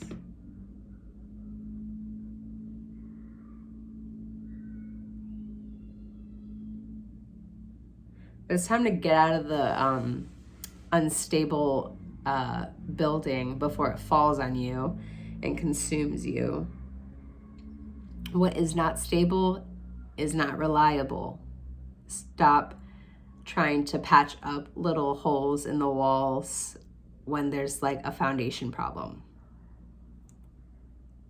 I don't know why I keep going back to like DIY fixer tech. Like, are you that bitch in the family who is like, all right, we gotta put a shelf up. I could do this on my own. You definitely are, because we got the independent, we got the magician, we got the masculine energy. Like, let's go, let's do this. But yeah, let's see.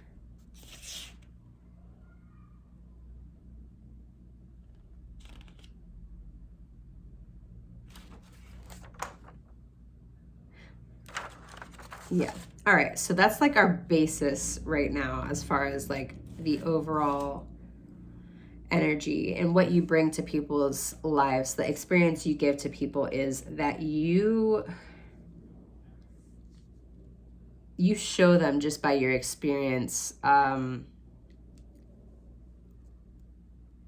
It's okay to have boundaries. It's okay to be independent. It's okay to want different things, and don't allow people to like taint your vision or give you insecurities that have nothing to do with you. Stop trying to like continue to fix a problem that is not your problem to fix. Let that shit burn down.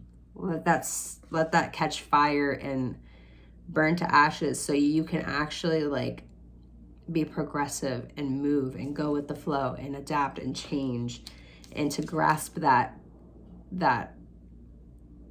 light of awakening.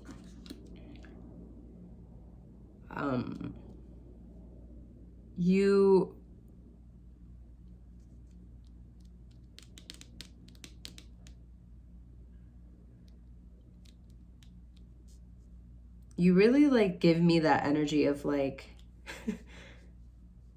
I'm trying to get a good example.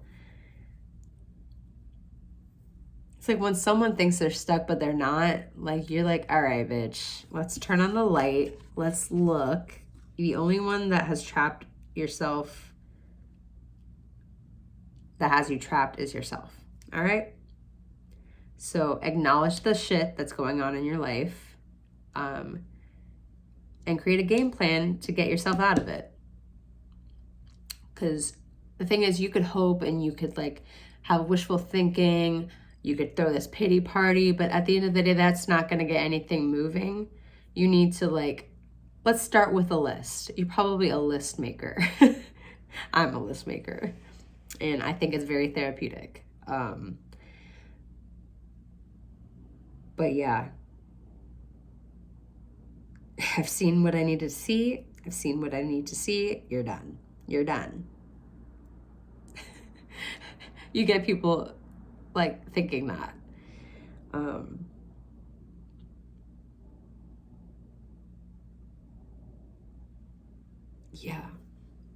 Yeah. Okay. Let's look at the astrological placements as well. Let's see what that's about. Spirit, angels, ancestors. What are the astrological placements and influences of pile 3? What is the astrological influences for pile 3?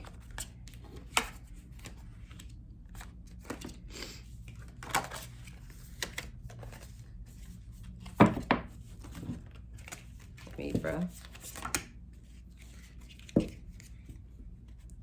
said Pisces, didn't I? Yep. There's Gemini, third house energy. What else? We had Aquarius pop out.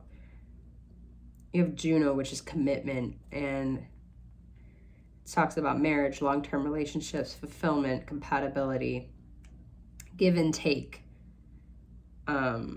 intimacy needs. So that's yet again like talking about what you need in a situation. Are you getting what you need out of that, or are you not? Because if not, it's not fair. It's imbalanced. Why are you still in it? Why are you still playing that role? Why are you like dedicated to your part when your co-star hasn't learned the lines, isn't performing well? Yeah, 6. House of Virgo. Service to self. I'm also like getting that you're dedicated to your health as well.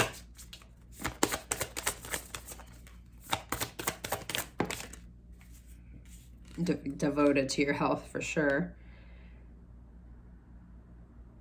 You're disciplined.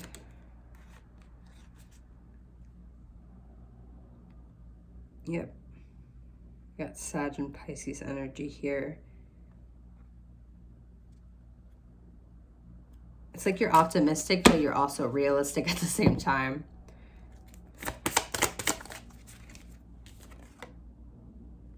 Yeah, devotion, commitment. What are they devoted to? Expanding, growing, evolving.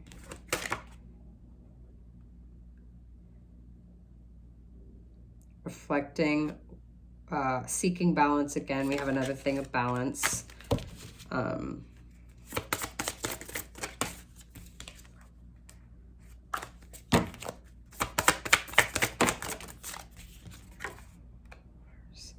Going after your ambitions. Communicating your needs as well. For some reason, I want this, like you probably have done like a lot of self-reflection. I don't know if it was this group that I was talking about that is very into like psychology and stuff, but I'm getting that energy, and also like attachment styles and personality types. You probably know what it is. And if you do, I'm curious. What's your MBTI, or what's your attachment style? Yeah, you're all about healing. Mind, body, and soul. Healing your insecurities. And transmuting energy. Transmuting people's projections. You're very spiritual. You're very, like, free.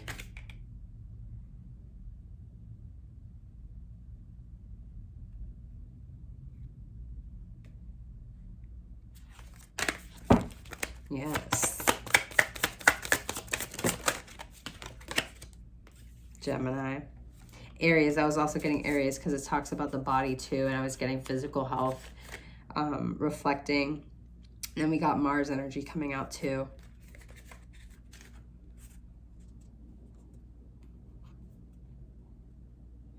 And I'm getting masculine energy again. Not to say that you are a man, but you could just be really strong with your masculine energy. And I want to even link down a video that I watched recently, because it was like confirmation about like, I've always felt that I was more like dominant in my masculine energy. I showed up better in that, and like the hyper independent, like giving to someone, being a provider type. Like that was like just an energy that I always felt like very like in tune with.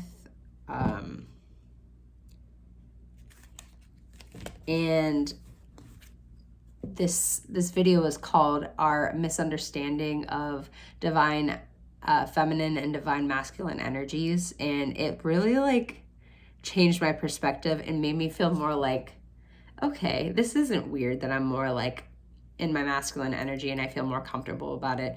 I do believe you do need to have a balance of the energies because it resides within everybody. Everybody has divine masculine and feminine energy.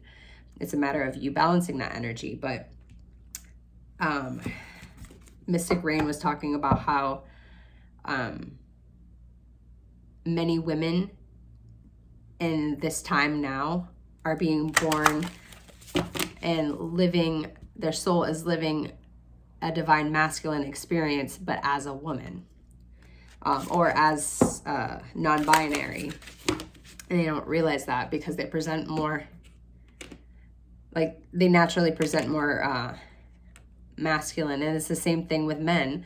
They're more in a feminine, like chaotic kind of energy. But if you look into animals, like you see that's naturally like kind of how it is in like the animal kingdom.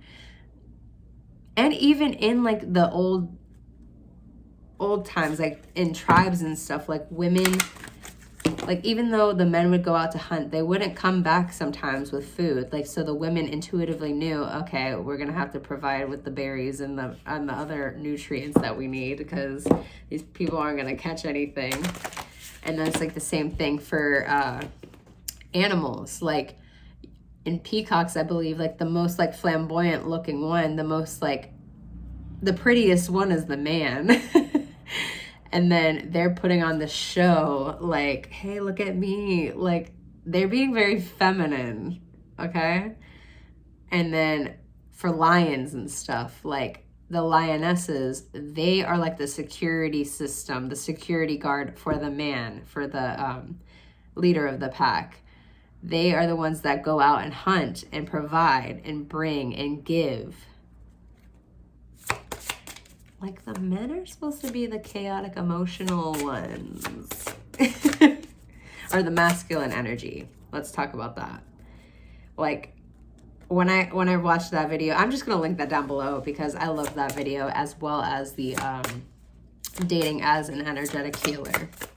So I'll link those both down below, but go take a look at them because the way she described it was exactly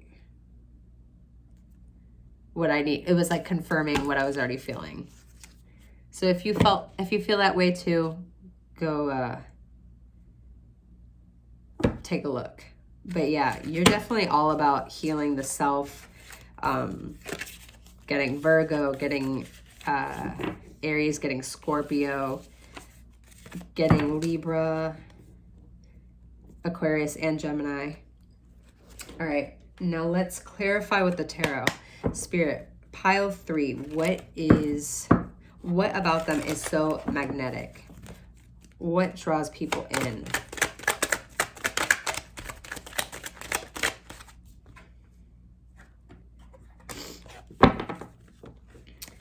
You offer, yeah, you are very aligned. You're very nurturing while also being so like strong at the same time. Like this kind of just gives me the energy I was just talking about how the female is like comforting the chaos, that shadow aspect. You offer a sense of stability, a hope, a potential to these people. You like, spirit uses you as like a vessel to show people, to lead by example of what they can obtain.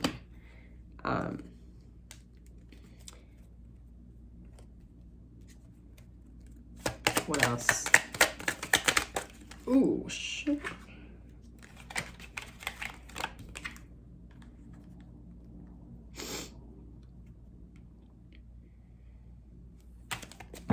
What else, Spirit? What about pile 3 makes them magnetic? Your choice to go off and expand on your own, to leave connections that have an expiration. to leave the comfort, to experience new. Yeah, to go with the flow of these Tower moments, the apocalypse. I'm not surprised Tower came out, but this is like the same kind of energy that I'm getting. Same with that Scorpio energy that I was talking about, how I feel like Cobra kind of tied in with that, even though it doesn't really make sense, but I'm going with it. Cobra is just waiting, watching, experiencing, and ready to like pack a punch, ready to go and make moves. What else?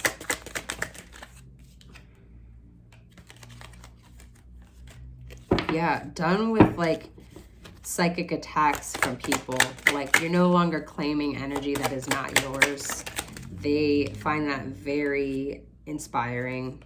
Like, your ability to have such strong boundaries, to know your worth, to stand in your power, and saying like, hey, I'm showing up. I have structure, I have routine, I am stable, I can manifest anything I want. What can you do?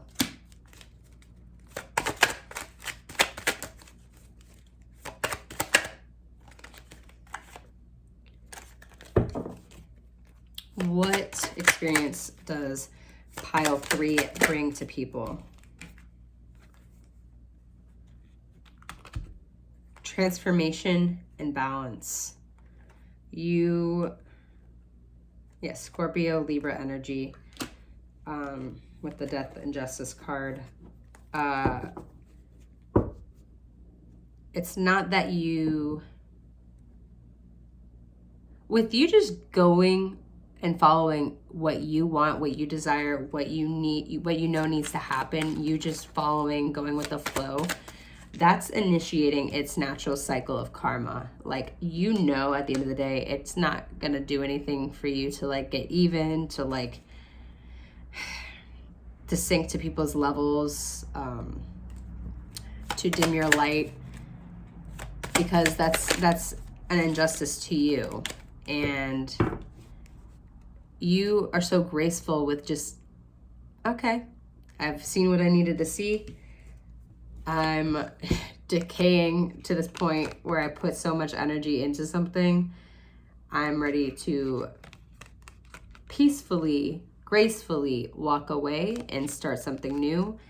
I am going to look for something better. And people are like so amazed by that. And we got High Priestess energy, which also is Piscean energy that I believe did peek through. And I was getting that earlier with that Martyr card. You're very, very intuitive.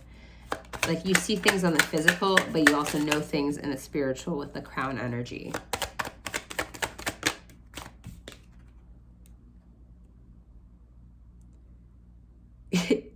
You're probably someone who doesn't say sorry. Probably because you don't need to, because you don't do anything to the point where you need to apologize for something. Maybe you have. Maybe you've been guilted in the past, or like gaslit to the point where you felt like you needed to say sorry, but that was someone like overstepping your boundaries.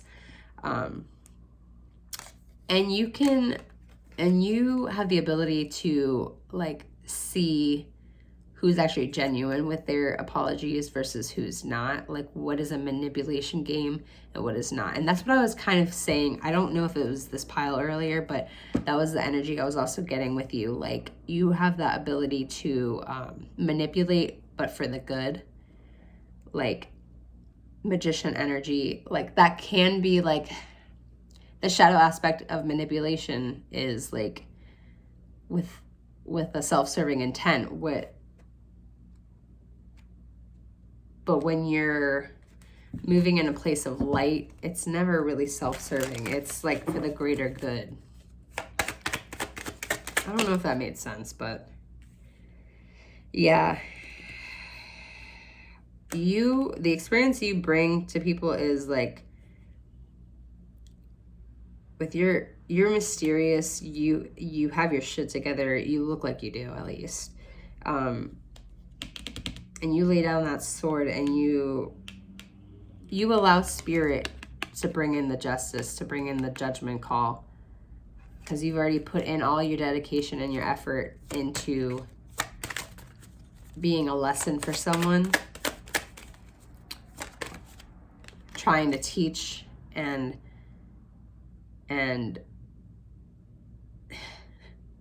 give to something. And Spirit said, all right, now it's my turn, because you're exhausted and you need to go fill up your cup and do something different. Yeah. You co-create with Spirit. Like, you work as a team. That's how we're all supposed to be moving. Yeah, Hanged Man again. We have Piscean energy again.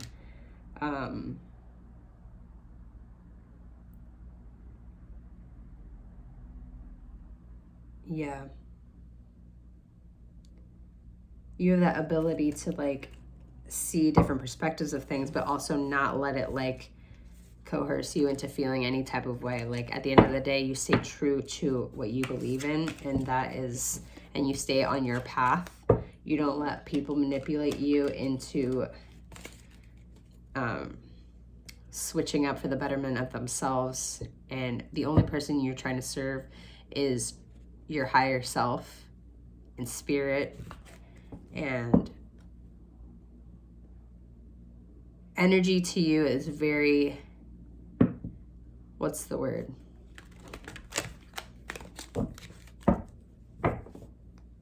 Boundaries is like your thing. You, because you probably for so long didn't have strong boundaries, and now, like, you've worked your ass off to get this. It's like a beautiful reward for you. But that was all of your messages. I hope you enjoyed the reading. If you did, please give the video a thumbs up. And if you want to see more from me, please subscribe and click the bell to be notified whenever I post new content. And then I will also have my social media linked down below if you'd like to follow me on my other platforms. And I also have a virtual tip jar in my description box as well. Feel free to donate if you feel called to. It is not an obligation, but it is always appreciated.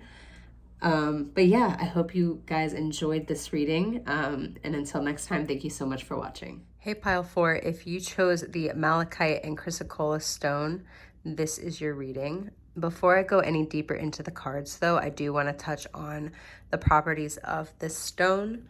Malachite is an enlightening type of stone. It helps with initiating leadership roles as well as creativity. It's definitely something that helps with initiating in general of any kind. It helps instill a sense of confidence, protection, and healing of the heart. The chakras it connects to is the solar plexus as well as the heart. So taking initiative, willpower, and moving from a space of love and healing. So it also facilitates psychic protection, manifestation, and like I said, willpower. So if that resonates for you, this is definitely your reading. And I do want to let you know, I will be changing the setup. So this, if you want to take a screenshot or just take a look at all the cards before I switch up my setup, I always like to have a picture or a screenshot of my readings that I watch just to kind of go back to and reflect on. But that's totally up to you, but I will see you in your reading. Hey Pile 4, welcome to your reading. So immediately I want to talk about the synchronicities that I'm seeing in your oracle messages. You have several repeated number 3s popping up, and 3 is a number of expansion, of expression, of creativity, of growth. And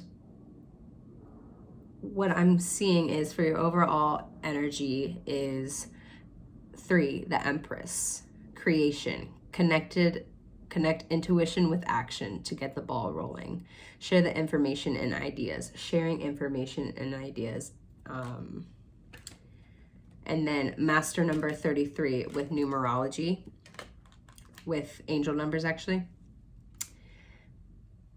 Any positive changes or projects you are considering right now will be well worth your while. Expect that your power to manifest and create will be heightened.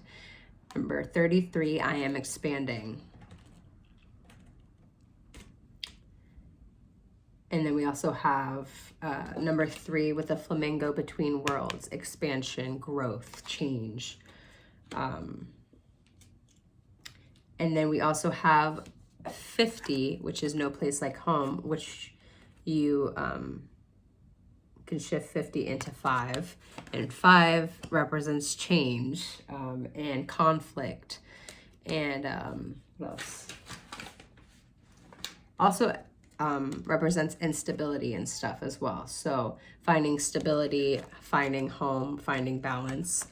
I'm seeing your general energy is very balanced. Like, I'm not saying that you're mainly like one energy or the other. Like, I'm getting, even though your overall energy is Empress, you may be a female, you may be a mother, you may just be a creative, but I'm also sensing a lot of masculine energy at the same time. Like, you're very balanced. And then I have 28. In an effort to accomplish great things, you recognize the value of working with others. You make a capable and compassionate leader who can bring people together and drive a team towards achievement. 28, I am a leader. And that kind of ties back into the Malachite stone because it facilitates enlightened leadership. Talks about working from a place of the heart and finding willpower within the solar plexus. So that's just another synchronistic thing that I'm seeing. But we also have cards coming out like networker, engineer, advocate, and mentor. You are so much to so many different people. Like, you bring a lot of different experiences to people. Like, you give me mommy and daddy energy while also giving me like a fun, expressive child as well, because child is being represented on that Empress card too.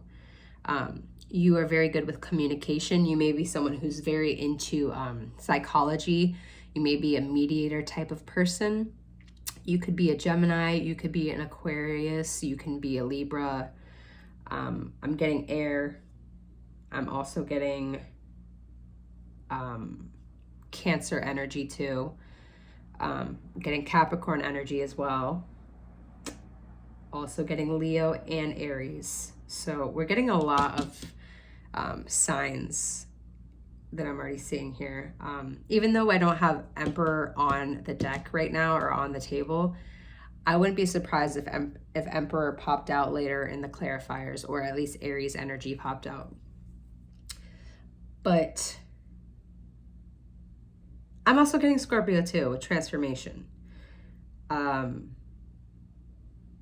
as far as like chakra colors or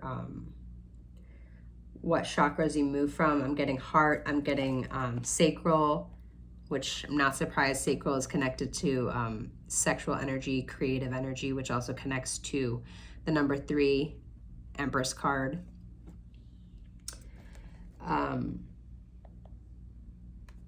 What makes you magnetic to people is you're very chameleon-like. You can shift into the energy that someone needs or that is required in your certain circumstance. Like, yeah, you may be mommy one day, but you could switch it up. I'm getting very gender fluid kind of vibes. Like, you are the whole package. You're both the parents. You're both the parents and the child at once. But I feel like you are super into psychology, super about like coming together, standing up for the little ones. You could be a teacher, you could be a psychologist, a guidance counselor, just an artist in general, someone who You could be an influencer as well. Someone who's very into art, dance, just speaking about experience, sharing your story. A life coach maybe. But yeah, you bring comfort to people because we have a lot of green on the deck with the heart chakra, allowing people to open up. I think the way you kind of like get people hooked on you or get people to open up is that you bring humor into a situation. Like you could laugh about your past. You can make light of your past, even though it was probably very rocky and difficult. It's like sarcasm through like the pain you've dealt with, which that there is like, there's some back and forth about like what people think about that. Like some people are like, don't joke about your past, but some people like that's how they heal. And you can respect that. You might not be that person, but at the end of the day, you get people like comfortable enough to open up to you and express like the true desires. They're under the surface, what they really want. With this hyena card and this happiness card, like and there's also like talking about movement and the butterfly in reverse. It's like you get people to like want to step into transformation, into expansion. Because the butterfly also talks about being artistic, being expanding, expansive, being transformative. This group is definitely like the group who is meeting their soul tribes, or you're like the soul mentor, the soul mama of the group. It's like you've already initiated your projects. You just need a team to kind of help carry things out. And it's like the same thing with the people that are being attracted to you. It's like they are seeking expansion in that way too, whether it's a business, whether it's just like soul expansion. These are going to be the people that may be in your life for a while, because this is what you're looking for, is expansion. And that's exactly what they're looking for as well. With the networker, enhancing the unity through sharing of information. Like what I was saying, you probably have told your story. You might be like a influencer or someone who has gone through a lot of hardship, but like you're good. Like you came out on the other side and you want to tell that story. You want to express that. You want to grow your tribe. You want to find like-minded people that want to grow. You're someone that's always going to crave growth. I'm gathering from this. You also stick up for the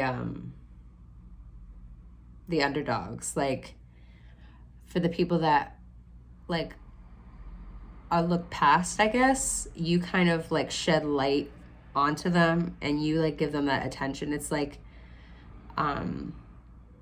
no kid left to play by themselves. Like you want to include people, make them feel seen, make them feel heard, make them feel comfortable. Because at the end of the day, you are also that child too. It's like, you want to be heard, you want to be seen. Like you give that energy to people. It's like you give them a place to like confide in, and with no motives either. You show them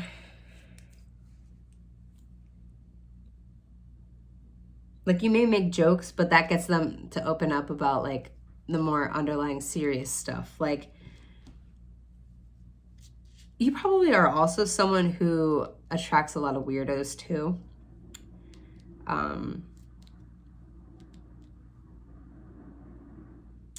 Just because you're very expressive as well, and you probably maybe even look the way you want to look. Like you don't let anybody like dictate how you show up. You're very in your energy. You're very like royalty energy. And if you're not feeling that now, you will be. And that is definitely the essence you're supposed to embody, because you want to ignite that energy, that like royalty, that royal you energy within other people. It's like all about empowerment, all about like know your worth and add some tax or whatever. What's the saying? Know your worth and then add more to it. Enhances unity through sharing of information and gender. You might be like a comedian too. Like I'm also getting that energy too. You really inspire people to like step into something new or just time to grow kind of energy. You also have the ability to give a grounded, practical outlet expression for your creative energy. So like expressing things in a tangible way. So I think you're definitely multifaceted. You're like a money maker, but you also like do these things with a purpose. Like this is the career you're going after right now. If you're in it already, or if you're like building or planning that, this is going to be like your baby. This is going to be your like your creative spark, that thing that's your purpose, what you were born to do. This is what you're entering into, and this is what you bring to the table for people. Like, hey, are you going after what you truly desire, or are you using humor and sarcasm to cover up that desire for true happiness, that desire to move and expand and transform and to like be the best version of myself, to let my wings show how beautiful I am, how expressive I am. It's time to like, because Eros talks about like the desire of love and desire of passions and going after things, sexual energy as well. You could be like a sexual healer too, or sex therapist. I'm getting that energy too. You give me the same vibe as Red Calcite group, a little bit, with you feeling like home, you feeling like a person that people can let their guard down with. I'm really getting like therapist vibes too, like the cool guidance counselor.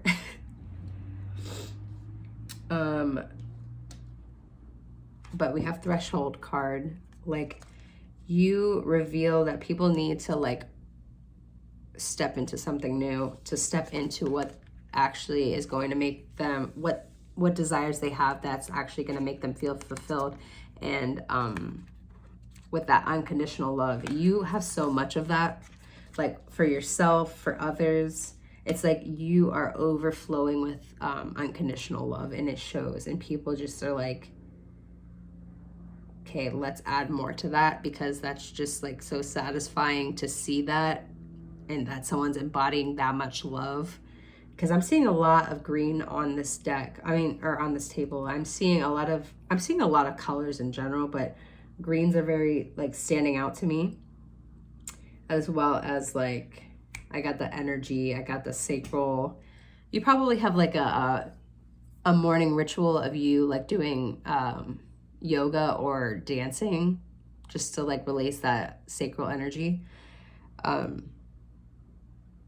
me see what else.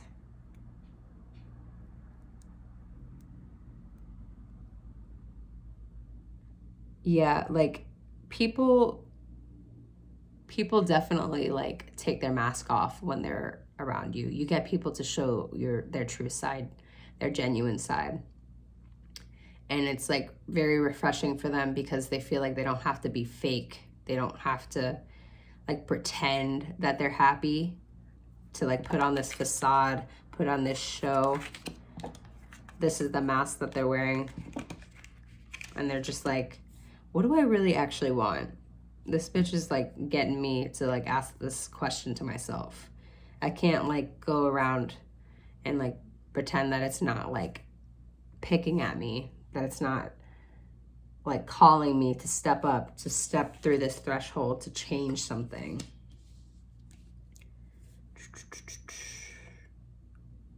Like, it's okay to let your guard down, and it's safe for you to be a dreamer, and you embody that energy. You give them that you give people that safe space to like really open up about their dreams, about what they really wanted, what they've probably been shut down on in the past before. And you kind of are an advocate for them. You show them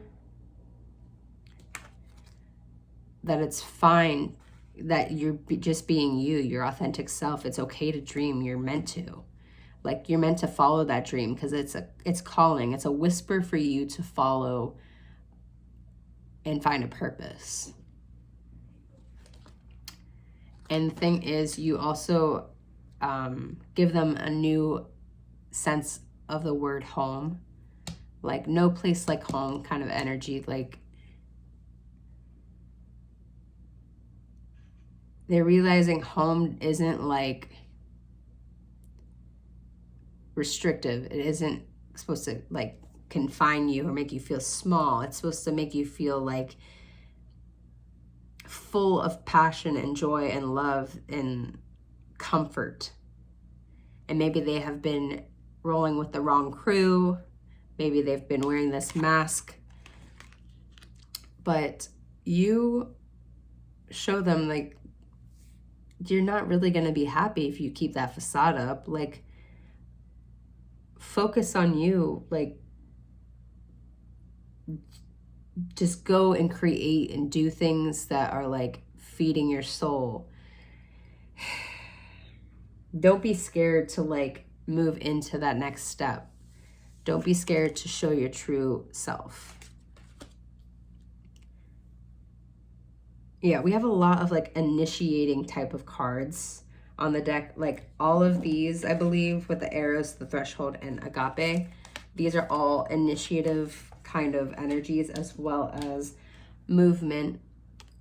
And then sacral, which just talks about movement in general. Like, sacral chakra, the way to balance it is like doing dancing, doing yoga, working on your health and stuff.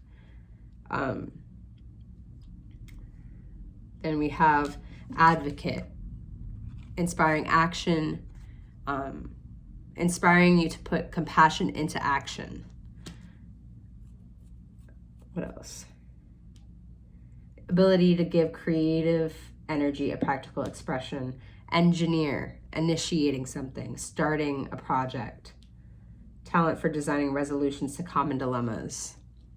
You probably are really good at brainstorming too. It's like,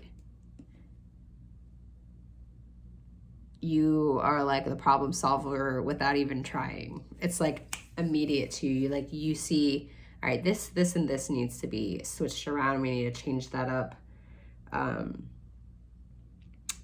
In order for you to fully like expand. What else do we have? We have leader, which represents movement, initiating. You are like the, you're the, I don't want to say her because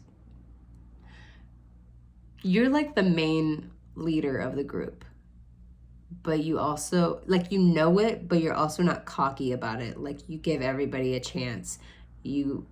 Everybody deserves to be expressive, and you like allow everybody to step into that that light. You want everybody to feel like I was saying, you don't want any kid left out. Everybody deserves to speak their voice.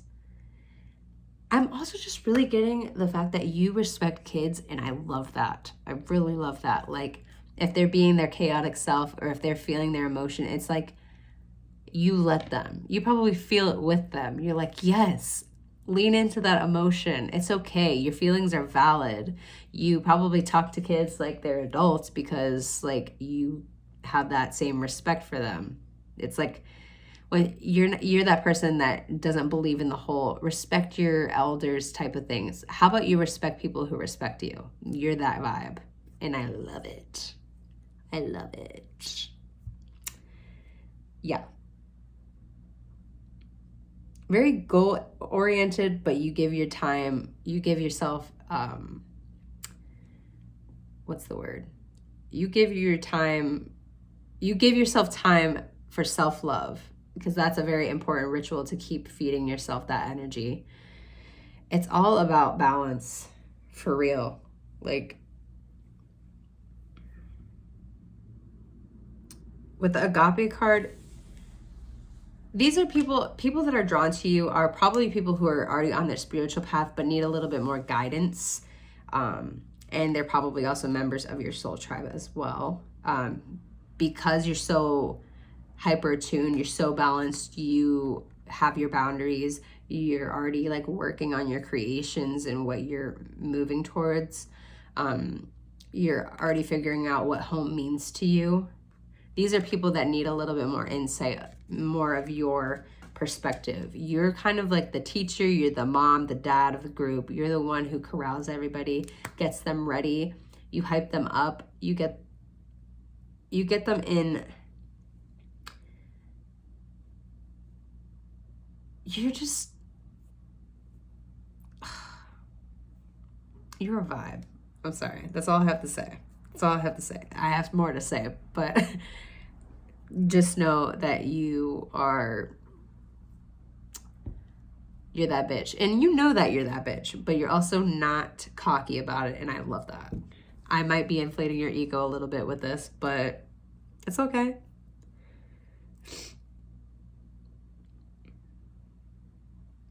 Ooh, a channel message that I got from this. You bring this question to people. This is what people question themselves about when they interact with you. They question themselves like, am I climbing the social ladder or am I climbing the spiritual ladder?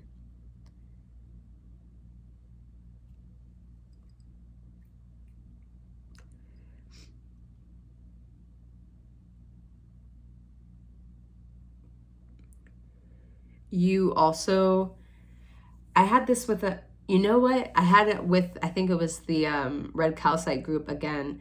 You give me host vibes. Like you put on parties, but the parties are like reflecting kind of energy. They're kind of like progressive energy. They're kind of like, let's sit down and talk about our goals, our feelings, our growth, mind, body, and soul. It's like your type of party is like a retreat.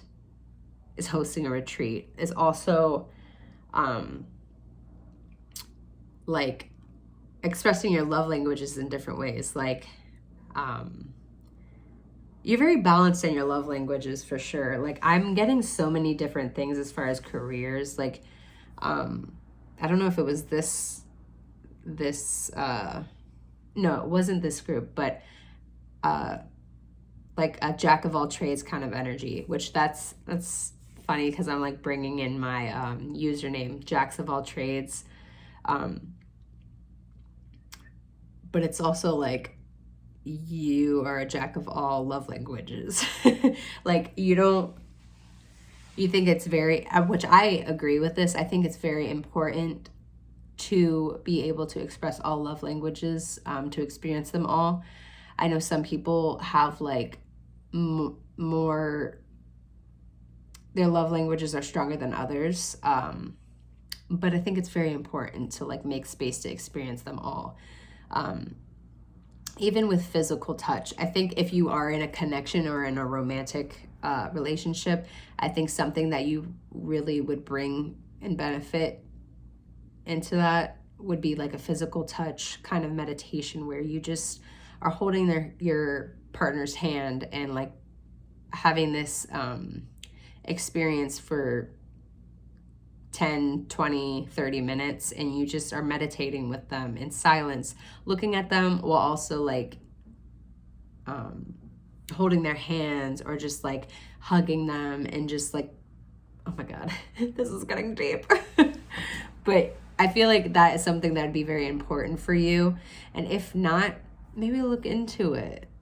Because, like, I'm that person that grew up, like, physical touch, no. But I also, in my romantic relationships, I really crave it as well. It's because I think, like, in my other connections, I don't hug my friends, what? Hug my family, what? Like, that's why it's important to balance it out. Like, even doing those, like, with other people too. It might be a little awkward, but, like, people don't realize how much they desire that connection. And it shows sometimes. Let's see. But you're brought into people's lives. It's either because they're in a refusing state to change, or they are craving it so deeply. But you show that it's not that bad to change, to grow, and that by doing so, you will expand and make room for new partnerships, new connections, new opportunities that you didn't even think were a possibility for you, new perspectives. You just bring newness and, like, a breath of fresh air.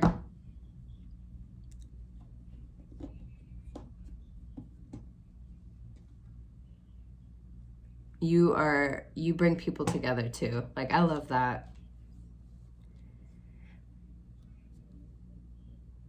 Like, okay, I don't know which pile it was, but I was reading for another pile, and it was talking about, like, you being a chameleon, mommy, daddy, child energy, like, you being able to, like, shift into the energy that the environment needs.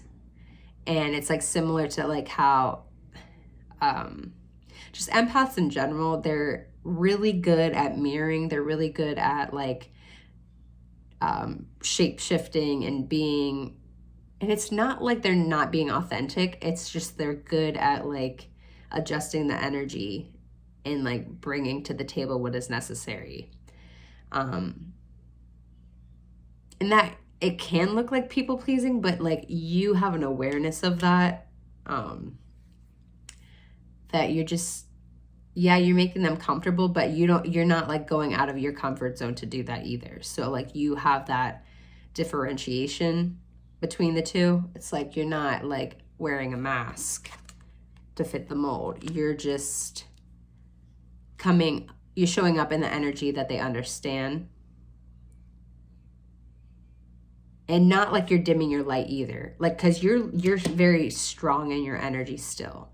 I don't know if this is making sense or if I'm kind of going back and forth, but, like, what I mean to say is that you stay strong in your energy, but with how comfortable you are with yourself makes other people comfortable around you.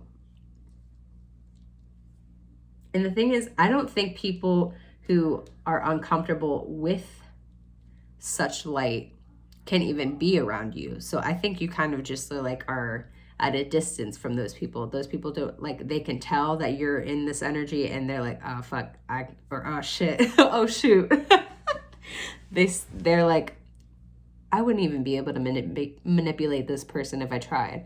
I wouldn't even be able to get this person, like, to be out of character. Like, you're solid. You meditate, you got your life together. And if not, you are close to it. Or yeah. You give me that energy for sure. What else? Okay, let's see here. I also want to look into other potential astrology placements. I know I already kind of touched on based on the oracle cards that I see, but I want to pull some astrological placement cards as well to see if there's any other influences, like, with aspects or Ooh.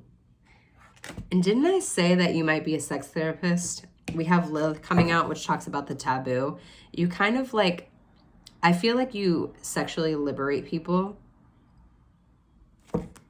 We were also getting Scorpio energy earlier. I don't know if I mentioned that either, with transformation. You're very confusing because you have all of these energies in one. You're very balanced, and that's confusing to some people because they're like, wait, what am I feeling? You're probably like that mommy. Sorry, mommy. Daddy. Sorry, daddy. Like that energy is what you give. You are so abundant. It's like people who are magnetized to you, they feel lucky to be in your presence. But you also like share that abundance and you show that they have it within themselves. I was literally about to say that I look down and I see first house, which represents self. What else? You are definitely, you got to expect the unexpected kind of person. And you're not afraid to confront problems, to face them head on. When I was talking about mirroring, seeking balance, push and pull dynamic. Making people reflect on what they truly desire.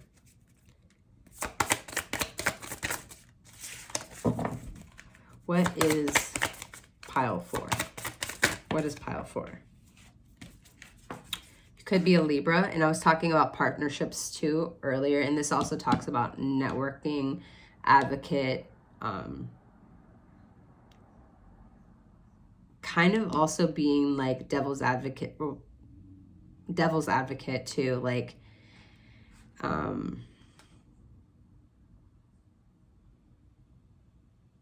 yeah, this is just like really partnership, bringing people together. And I was even saying that too, like charismatic, and it's not you being fake, it's you just like making everyone feel included.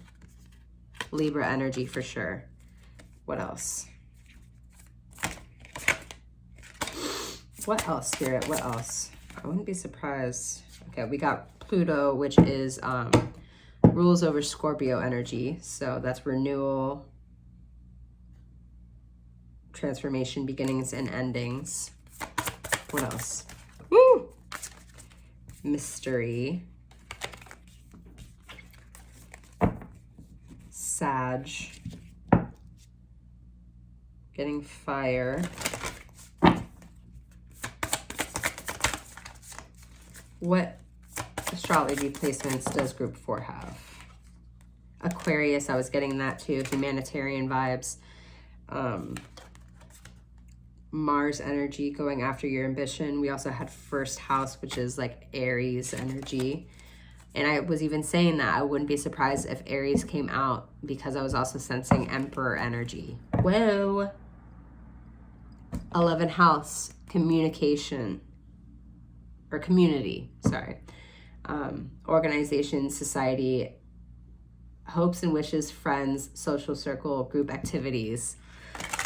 I love that. Aries, 7th house, partnerships.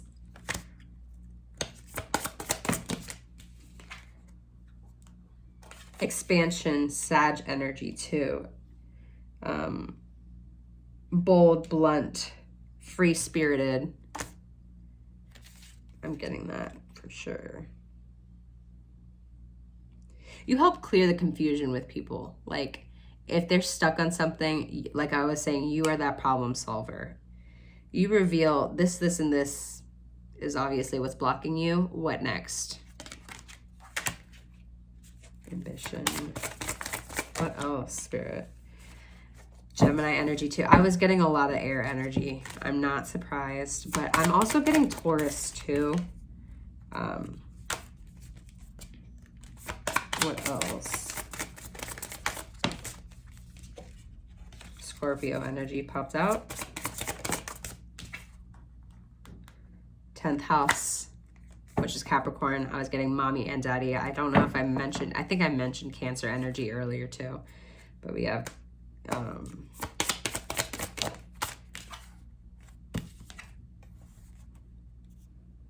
joining forces. Like, Soul tribe energy for sure. Yeah.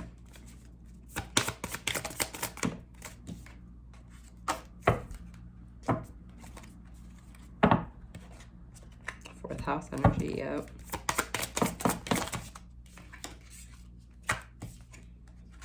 Taurus energy.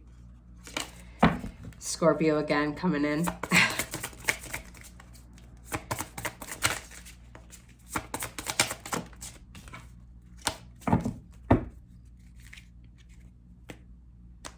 Yeah, you move from a space of like abundance of love. It's just like constantly overflowing. But let's get some more clarifiers. Sorry. From tarot, just to close the reading. Spirit, angels, ancestors, what about pile 4 is so magnetic? What draws people into pile 4's energy?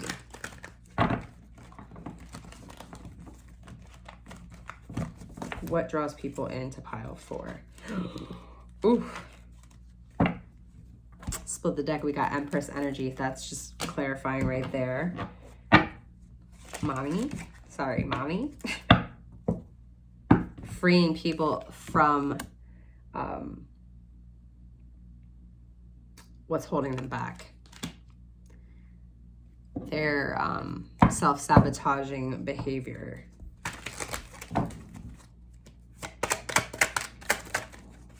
What is magnetic about pile 4? You extremely good with communication. You are hysterical. Like I was saying, you could be a comedian. You're also extremely reliable.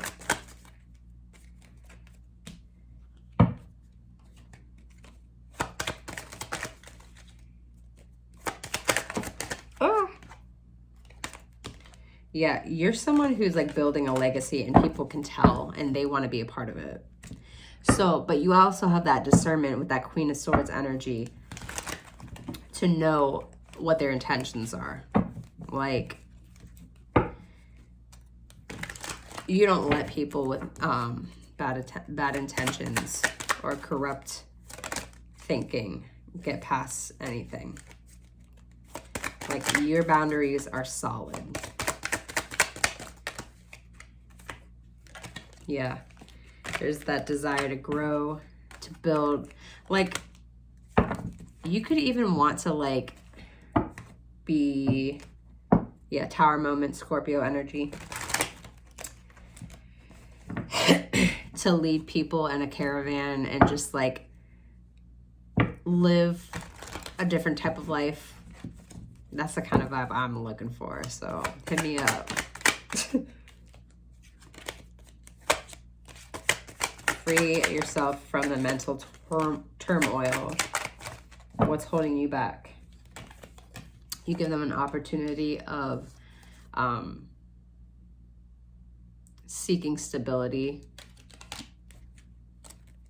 What's the energy that pile 4 brings to people? What is the experience that they give to people? Pile 4. What is the experience that pile 4 brings to people? New hope to expand and to create something stable. Getting finances in check. What's valuable to you? Coming together. You probably get a lot of little crushes too. Like, people will be like expressing their love for you, or like just telling you how much you mean to them.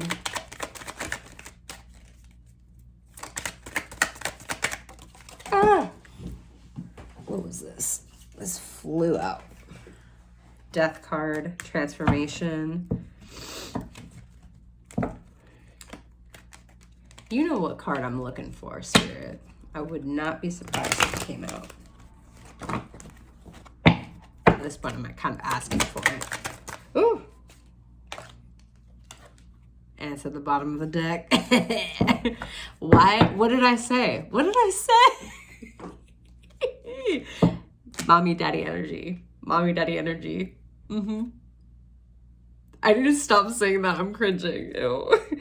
The sun. You, like, are a beacon of light. You, you just give this, like, joyful happiness energy, but also, like, very grounded in your power. And, oh, I love that energy. What else, Spirit? What does pile 4 bring to the table? What does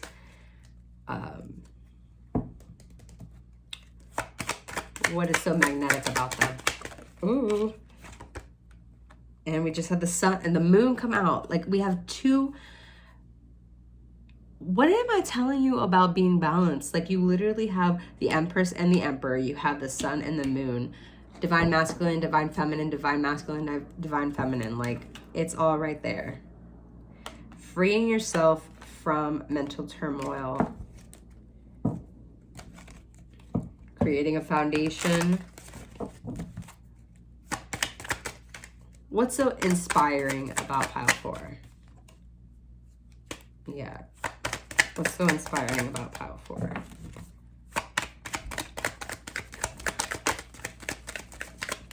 Ooh.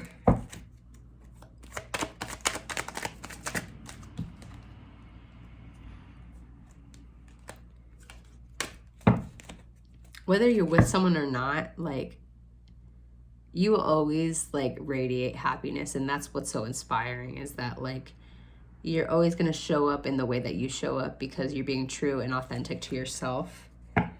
You'll drop any burdens that are keeping you, like, and you're someone who doesn't dilly-dally. You close cycles. You are like the world to so many people. Like, you are symbolic of that. You're symbolic of, like, passing that test, completing cycles, because we have 9 and then we have 10 right there, split in the middle. Like, you pass your tests with flying colors. And at this point, it's just a matter of you, like, cultivating a society, a group of people, bringing people together that want to do the same thing. Ooh, I'm feeling this. Yeah. Because it's not just an opportunity of, like, stability and, like, money. It's an opportunity of emotional fulfillment and, like, your desires and what makes you happy.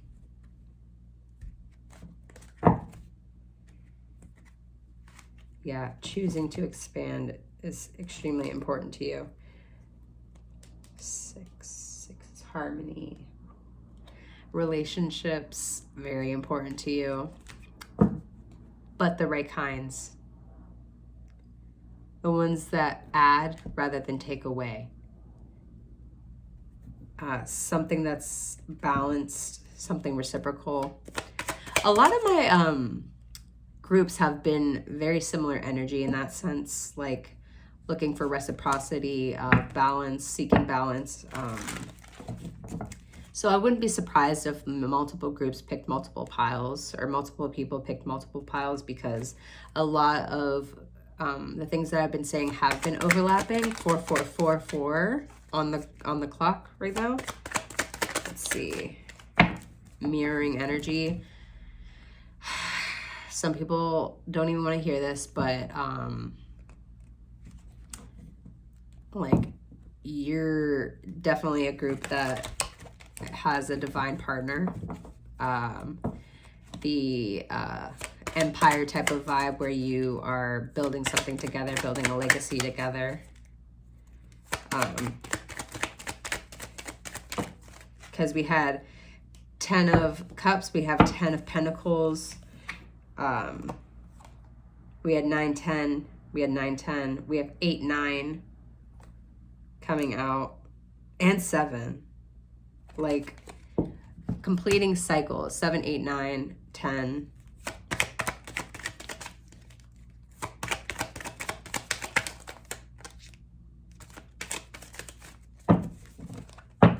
Give me one more card.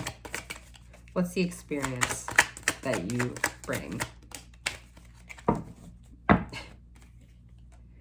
Yeah, desire for emotional fulfillment and freedom and mental freedom. Ah!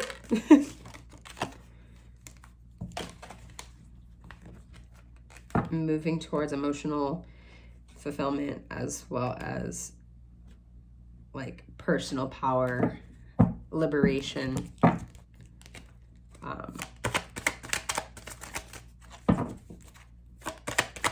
Wow, what else? What else? One more card. I said one more card before, but yeah. Moving towards what makes them feel happy.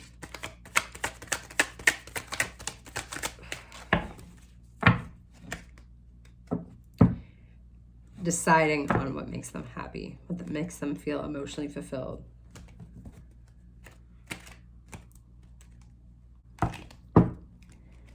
Yeah, you're definitely like, I'm getting a lot of Libra energy or Aquarius.